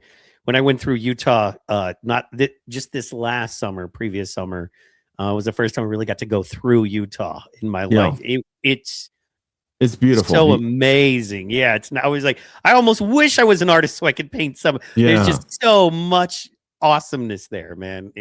Because, any place that's so unique to what it is. And you're like, oh, there's no other place on the planet that lives and exists like this. It's why I'm dying to go to Australia. It's the one place I really want to go before I die. For that reason, it kind of exists in its own world, man, for sure. So yeah. No, Australia looks awesome. I watch Spanian a lot. I don't know if you follow him. He's a Australian podcaster, and he travels through Australia and different parts of the world. I know a lot of good surfers there in Australia, of course. But I would also want to do like what you do. I'd want to go in Australia into the bush a little bit and like tour around there, paint some of that, see the Red Rock, see the 12 Apostles out on the I think the Gold Coast, I believe. Yeah. It Man. looks beautiful. Looks amazing. Yeah, fantastic. I've never been there though, but it's one place I would love to go. I'll be your fight manager, and we can put you in with a kangaroo. I think I'd probably get my ass kicked. Them kangaroos are serious, bro. We are talking over John. fucking I'm sorry, John. Please. What up, dog? How you feeling? Chilling. I'm just enjoying the conversation. It's been kind of nice and philosophical. Yeah, we got philosophical there for a minute, didn't we? Yeah, It's really cool, man. I like really that appreciate shit. it, Ray. It's hard Yeah. a lot of this shit is hard, man, because people don't understand what we do. And then past what we do, people don't understand that you want to thrive and be a healthy, good man in what we do. And then past that, if you want to be the kind of person who literally like really contributes to your community and has more things going, there has to be some responsibility, accountability, and balance, and clearly, I'm sure you're not perfect, but you've got a good handle on it, and man, I appreciate you. Well, thanks, bro. I Thank appreciate you man. guys. That's why I'm on. That's why I jumped on with you guys. I'm looking to like both you and John. Super guys that I want to network with. That I care about now. You guys are part of my life. That I'm excited about it. We had a great time last time we were on. We even got merch to pop on. That was a lot of fun, unexpected. And then Yeah. time before that, we had a great time. So I got clips. I got to drop them. I got a bunch of clips, so Yeah. I'll just send Oh, them. shit. yeah, facts. And that's what it's all about. You want to be a man with integrity. When you see that in other men, it's easy to bond with them, right? Like I feel like us guys. I could pick up if I saw you guys like in 6 months, 1 month, 2 weeks, 3 days, whatever. We would pick right up and say, okay, well, what kind that's just how it is. What kind of steak we gonna get for dinner? If I was in your guys' neck of the wood, we're gonna make some steaks. We're gonna do this. We're gonna do that. And because we could intermesh that easily, and I think that's one of the things that's important. I'm very entrepreneurial. You guys are too, and I think that's fundamental. And then understanding the process of what you're trying to do to create a product that people are going to enjoy. And then as you learn more about that, you learn about the flow state, you learn about all this different stuff, and then you become somebody that has gravitas. Somebody that has their own gravity. You start to pull people towards you. That's why I pop back on with you, Mike. I already like John, but then like Mike, you're a fun guy, bro. I was like, yeah, Mike, Yeah. dude, he's a good talker. He's hilarious. He's a great. He got a good spirit about him. I'm not super woo woo, but I'm into the woo woo a little bit. And he's a good guy to talk to. And so I'm happy to be here. Happy to contribute. Happy to be a part of it. And then we got, like, for example, we got James pops on sometimes. We had Mersh pop on. How can we make Mike's podcast bigger? How can I throw my 2 cents in and maybe catch that fire a little bit more? You know what I'm saying? Thank you. Yeah, man. You I always share your stuff. I love your No, stuff. facts. It's I just your agree. stuff comes on where I have like 20 minutes always. I'm like, I can listen to 20 or 30 minutes of it. Why? So Yeah. I'm gonna Yeah, no, facts. plan. Wednesday, and- it's on. You come on at what time Wednesday? 6 Eastern. Yeah. 6 100%. Eastern. Well, I mean, 7 Central. Let's go. you'll have availability to the link, and bro, and that's why I tell Yeah, you everybody. post the link in there every Wednesday. Yeah, I was like, everybody, cool. you guys can jump on for as long or as little as you want. I'm not like one of these people who's like, you got to be on for the full 2 hours. And I'm not one of these people, you got to be on at the beginning. No, I want people to enjoy it. I want it to be fun. I want it to be like, yo, I got something to say real quick. Let me pop on. D-Wag's the guy who invented that, basically. I call that doing the D-Wag, bro. He comes in like a Tasmanian devil, like throws things around for 20 minutes and then fucking storms off. And we had it's awesome. It's awesome. I love it. So, yeah. Yeah, I have a Friday night show very similar, mainly for epileptics, but you know what I mean? Everybody's chill, but yeah, the same. I call it the open mic. I set it up because, a lot of epileptics don't get to drive, and they're totally cool and they're fine. Just like, you would have no idea, but they don't get to drive. It's a 6-month thing. So, a lot of them are stuck at home, and it's like, hey man, let's do a live. And it's kind of gone off. And yeah, man, we have all kinds of crazy people come on, and it's come on for a few minutes, that kind of thing. Absolutely. So Yeah. I'm trying to get John on. He doesn't like me. He doesn't like people. He doesn't like I'm being not nice to epileptic. people. Yeah. A lot of non-epileptics. That's what I'm saying. A lot of them come on. A lot of Oh. people come on. Yeah, man. Yeah, but you have So- black people on there. No, I'm joking. Yeah, I do. I have like I know 2, you do. 3, sometimes 4 black people on there. I'm sorry. You know, they make me. And I wouldn't want to be the half Jew that jumps on and adds that nonsense to your show. Oh, come on. You're the half Jew that does that. I live near a cliff, so I can push him on. Yeah, bro. It's so funny. James and D-Wack, they got that love-hate relationship. They're like brothers, bro. Fuck, it's amazing to watch that. So that's a lot of fun too. Yeah, I love when that happens. Yeah. And I love, like, so James is the thing about James. What was funny was last time we were on the stream together, I had just done a stream with a dude named Digny. His Ryan Roger Roth J or something, I want to say. But anyway, he is a streamer on Rumble, very active on YouTube, super cool guy. But he has like that way softer accent. You know what I mean? The posh Yeah, accent, way posher, way more Yeah. posh. And Yeah. it's cool because I'm like, I prefer the Cockney. You know what I mean? Yeah, I'm like, James I feel is like, feel like I'm in a show of Peaky Blinders when I'm Yeah. on a show with James. You know what I mean? That's right. I'll say, yeah, we're straight out of Snatch or something like that, Yeah. bro. It's a lot of fun. Yeah, you got to resist not trying to talk like it. Like I can't do that accent at all. I just sound like a retard. It'll come out Australian. I'll be like, "Hey, good eye, mate," or "What are you doing?" You know what I mean, they all kind of sound the same, right? yeah, no, but it's very specific. Like James's accent, it's fantastic. It's very specific. I knew as soon as I talked to James, and James was like, I heard him speak. I go, bro, you got to come on the podcast. It's gonna be good, bro. You got. It's like automatic. Like it's his like Was the first Bruvs Unite the first time he jumped on a stream with you? Yeah. Oh, damn. Yeah, but we had talked before a couple times before that on voice, and so like I'm like, oh bro, we got to get you on. You sound great, dog. Let's go, for sure. So yeah, I ended up doing a painting for him. His dog Simba passed away, and so I did a painting, and then we kind of just kept talking from there, and then like we became friends, and it's been good. Yeah, Nice. yeah. He sent me a track suit, so I feel like I'm basically part English now. You know what I'm saying? one of the bro. I wear it around, and the Albanians all give me respect now. They're like, "Oh, all right, you're all right." Yeah. Can I ask what state you're in? Yeah, California. Yes, Oh, I'm in okay. Southern California in the high desert. Yeah. Oh, rock on. Yeah, I got, a I little got folks bit in outside LA, LA. of course. Yeah. Yeah. Yeah. Next time I you got come to folks LA, let there. me know. I'll be in. I go to LA all the time. I go down. That's where I got to get my sushi. I get my, I do all kinds of good, fun stuff down in LA. So Yeah, man, I need to connect you with a couple people. You know, in LA, man, everybody's always doing the thing. So yeah, LA's a wild spot, bro. Especially now, man. Now it's really wild, dog. It's Yeah. it's really like whatever structure that used to be in LA is gone. right. The LA industry used is to be a gone. wonderful place. Like Yeah. even if you weren't just like a person trying to be in the industry, it was just a nice place, nice people. I mean, yeah, there were some homeless people, but it's a big city, But Yeah. now it's just like awful. Yeah, it's like I- zombie apocalypse now. I have family out there, and I'm like, I don't fully refuse to go out there, but I kind of fully refuse to go out there. You know? what I No, mean? John, you're coming. We both know you. As soon as you can get out here, you're coming out here. Then we're gonna go get steaks, bro. 100%. Well, Yeah, I got a friend with a publishing company out there, and it's dead. It's one of those we talked about. I mean, you could go out there and make a living as an extra.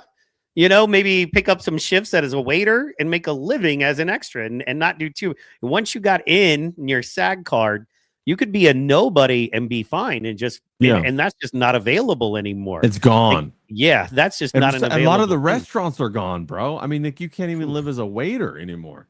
Like so many That businesses have sucks. closed up, bro. Like I used to go on Melrose and stuff like that. A lot of those stores are completely gone.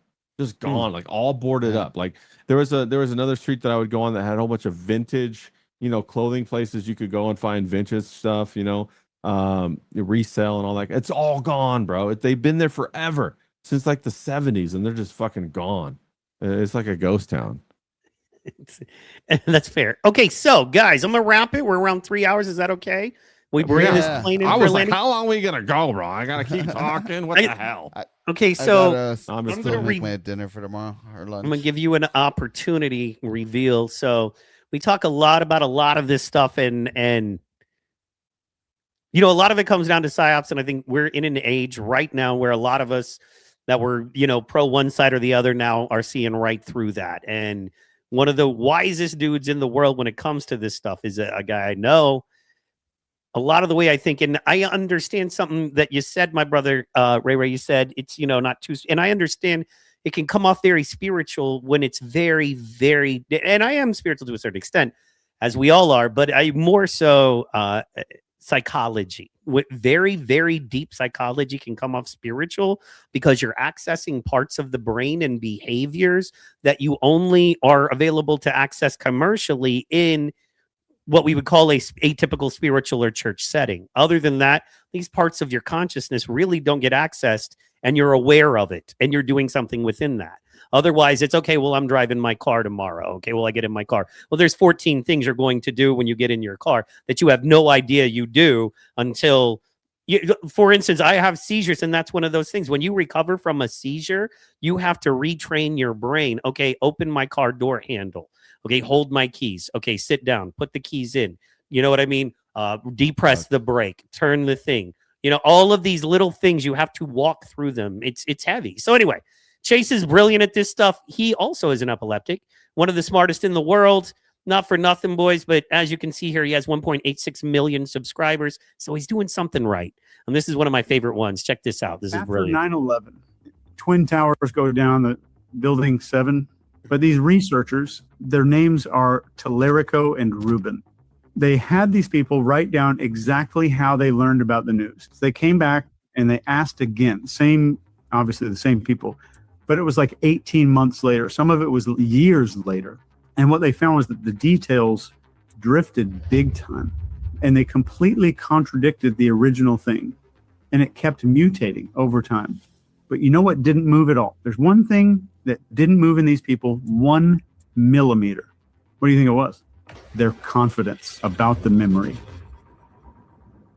Vividness and accuracy are not the same thing. Boom. Little things like that, right? Yeah, I like him. He's pretty good. I like his. I met him in Hawaii before he was still in the military when I met him, actually. Damn. So yeah, he did a show where he was talking about like how to tell if you're being psyoped. Like, what are signs you need to look for? Detachment is not. He puts out a lot of good info. This will be a short of that one. Detachment is not failure. Maybe letting go of a job that just sucks. Maybe a one-sided relationship. The need to be liked. It's not loss. That's freeing yourself. It's liberating yourself. The need for constant understanding and validation is a mental leash. So I want you to learn to cut it and watch how the world will really shift in your life. Because the second that you stop needing to be understood is the second you become impossible to manipulate. I completely agree with you. One of the things that I studied a lot were the confidence game, things like that. I don't know if you're familiar with the concept of the confidence game. Are you familiar with that, Mike? Yes, of course. A confidence game is a hustle that people run upon you that requires your own emotional investment for it to work. Another thing that I learned about, I read a book, and Mike, you might like this book. Maybe you've already read it. It's called A Stroke of Insight by Jill Bolte Taylor. Have you ever heard of that by any chance? I've heard of that book. I've not read it, but yeah. It's a fantastic book. It's about Jill Bolte Taylor was a neuroscientist, and she actually experienced a stroke, and she spent 7 years coming back from her stroke, and then wrote a book about it. And it is crazy the amount of power that is in the human brain, with the ability to, like what you were just talking about. You have to retrain yourself. You have to rework your motor skills. You have to do this. You have to do that. And then the thought processes that go on it. And it does get spiritual. It does get woo-woo when you start talking about that, because everything in your life starts from an idea. It starts from a place of consciousness. And quite often, right before you're falling asleep or right before you wake up, there are all of these conversations that you have with something greater than yourself, whether you call that God, whether you call that the universe. Nobody knows, because nobody's been there and got that name of that individual or that thing or that whatever, I don't know what it is. But it's like you're a receiver for these concepts, these ideas, and there's something much, much bigger than who we are, than what we do, and that's why when you shrink the ego and you disassociate the ego from your identity, and instead put it to what you produce and what your product pipeline is, and then you connect to this creativity, you can do things that are so much more incredible than you ever thought you could do. And then opportunities start to pop up that you couldn't even conceive of. And that's what is adventurous about life. That would be the message that I would want to spread to people, that you could be the action hero of your own life, and this is how you do it. And if I may, you are the action hero of your, like it or not. You know what I mean? Yeah. But are you making a great life? And what you said there is something much, much greater. And I love that. And then you said, and we can connect too. And I would say that was the only thing I was going to say. Let me challenge your language, not your thought there, just a little bit, and go, no. We are part of that much, much greater thing.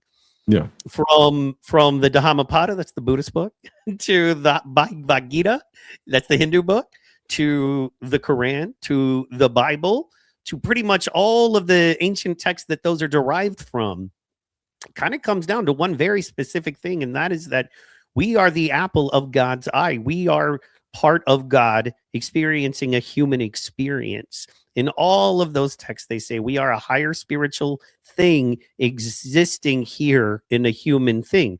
When you bite into that enough, aliens don't sound so crazy. Because you're like, oh, we could just be wearing a skin suit. We can be wearing this suit and it's meant to last about 70 years, 75 years, and then we move on. And we might move on to another suit, or we might move on to what some call heaven. Who knows, right? So purgatory, hell, you name it. But yeah, man, we it's not a thing that's separate from us. It's just when we decide we connect. And the same way that power outlet there in your wall, there's always power there. It's always ready to go. If now you have a lamp and you plug it in, that thing doesn't need to power up. You don't need to do anything special. As soon as you plug it in, that connection is made. Boom, you have light. Right? Let there be light, baby. You know what I'm saying? Yeah, and I believe that's how that is. That's our connection. And when you're doing your art, you're connected. You've said the word flow state a couple times. I believe that that's kind of what that is. Maybe not when Adonis Paul does it, but you know. Yeah. I love AP. Shout out to AP. No, I completely agree with you. Why would you want to be a capacitor or a battery when you could be a conduit, right? Yeah. If you know about the mechanics of those, if you're a conduit, you could you could touch up to 220 volt and conduct that through you. If you're a battery, you're going to fry that, right? And so a battery is this concept that whatever's within you is what is powerful. But no, what is outside of you that you can connect to is truly what is powerful. And then that's when things kind of start to become exciting. And they could be a little scary or whatever, but that doesn't really matter. And I completely agree with you, Mike. You hit the nail on the head right there. The most fun and exciting things are scary. What was the most fun, exciting thing you ever did that wasn't scary as hell to a certain extent? Right. One fun thing isn't a little scary at least. And I'm one of those, the more scary it is, the more fun it is. So man, I'm on that level. Well, and I think that's a much more interesting conversation than even trying to figure out if there are aliens or if there is a heaven or if there is a hell. It's much more interesting to figure out, how do I connect to this power source? How do I connect to that and change my life and change people's lives around me? And that's my focus. That's what I want to do. Yeah. Well, and my whole thing there, I think, and I probably failed in my bad, but the idea was, that it's a much longer, greater journey throughout the universe. And it may not be heaven or hell and the one thing I often think, and I'm like, I know people, it's not popular, but why is it always blanket? Every religion, everything, it's a blanket. Everything happens. Either you're this and this happens, or you're this and this happens. What if it's neither? What if for you it is, but what if for others it's not? You know what I mean? Like, everybody's so different on so many levels, and God is so complex and our minds could never conceive of. I just don't understand the idea that it's like, well, unless you say these 5 words, you burn in hell forever. Really? Well, I agree. No, Mike, I feel you, dog. And like, you're getting ready to open up a whole nother 5-hour conversation about no, we gotta go. The control state of religion, and we could talk about the difference between religion and spirituality. And I definitely believe that. You touched on those texts, but I think those texts were interwoven to control people. I think the way that you control people is you put in things that are true, and then other things that aren't true, and then by assumption, those things that aren't true become a control mechanism within societal parameters. I think, but of course that's a much, much bigger conversation. And Sure. yeah, it is getting a little late. I know. I can't wait. And tomorrow is when I do my 3 T's with Pastor Tony, Tailgate Theology, where we break that stuff down a little bit. And I got into a big disagreement because one of my best friends and Pastor Tony, a good friend, and me do the show, and they think that death is a punishment for sin, and I completely disagree. I believe death is, clearly a natural. Trees don't sin and they die. You know what I mean? This earth, it's created in a certain way to do a certain thing, and we are just taking part in that experience for a brief period of time. We're not supposed to be here forever. I want supposed to be here forever. Yeah. I want to go see what Mars is like, and other, you know what I mean? I want to go see what the inside of a black hole is like. And I'm not talking about your mom. That's what John. I was going to say. Yeah, you set him up right there. Mike, just to kind of come down on your side a little bit, it's contractual magic is what it is. That component of Genesis about a sin debt that extends through the generations is contractual magic. The same thing as usury, is spiritual usury. They apply that to money. It's in Deuteronomy. You go read about it. Usury is for the goyim. It's not for the brothers and sisters of the Israelites or whatever. And it's the same technique that's used in Genesis when you say, oh, now you and your entire generations will have to pay the sin debt. That is the control mechanism to which I referred to earlier.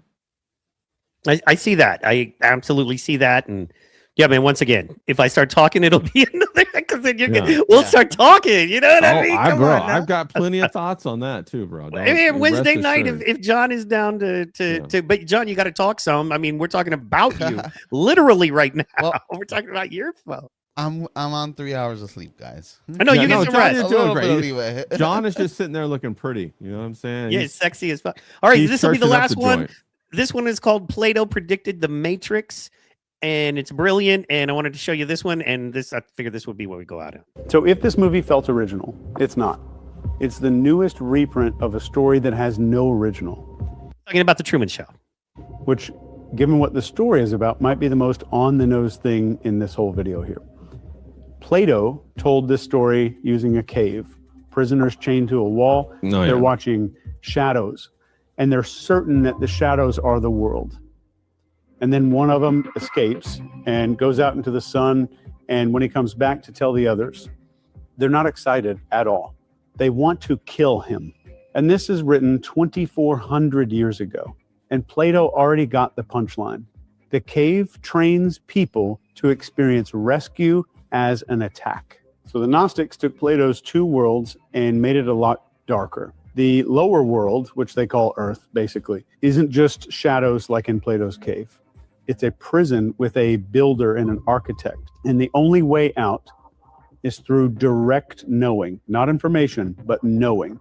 And there's a huge difference there. If you look at the Matrix, they put the whole thing in sunglasses, and then they hid Neo's contraband inside of a hollowed out copy of a book about fake realities. And this is called Jean Baudrillard's Simulacra and Simulation.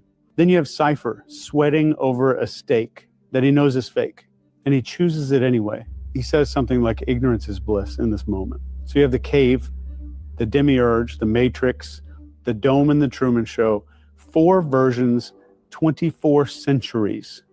These are authors who never met and obviously couldn't have. There's a fingerprint here. The exact shape consciousness makes every time that it notices the cage a little bit. And every one of these stories agrees on the one thing the inspirational crowd leaves off the movie poster. Getting out hurts. Plato's prisoner is blinded by the sun for a long time.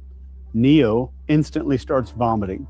Truman loses his wife, his best friend, his town, his father twice, and every comfortable idea that he ever had about who he was. Waking up is a demolition.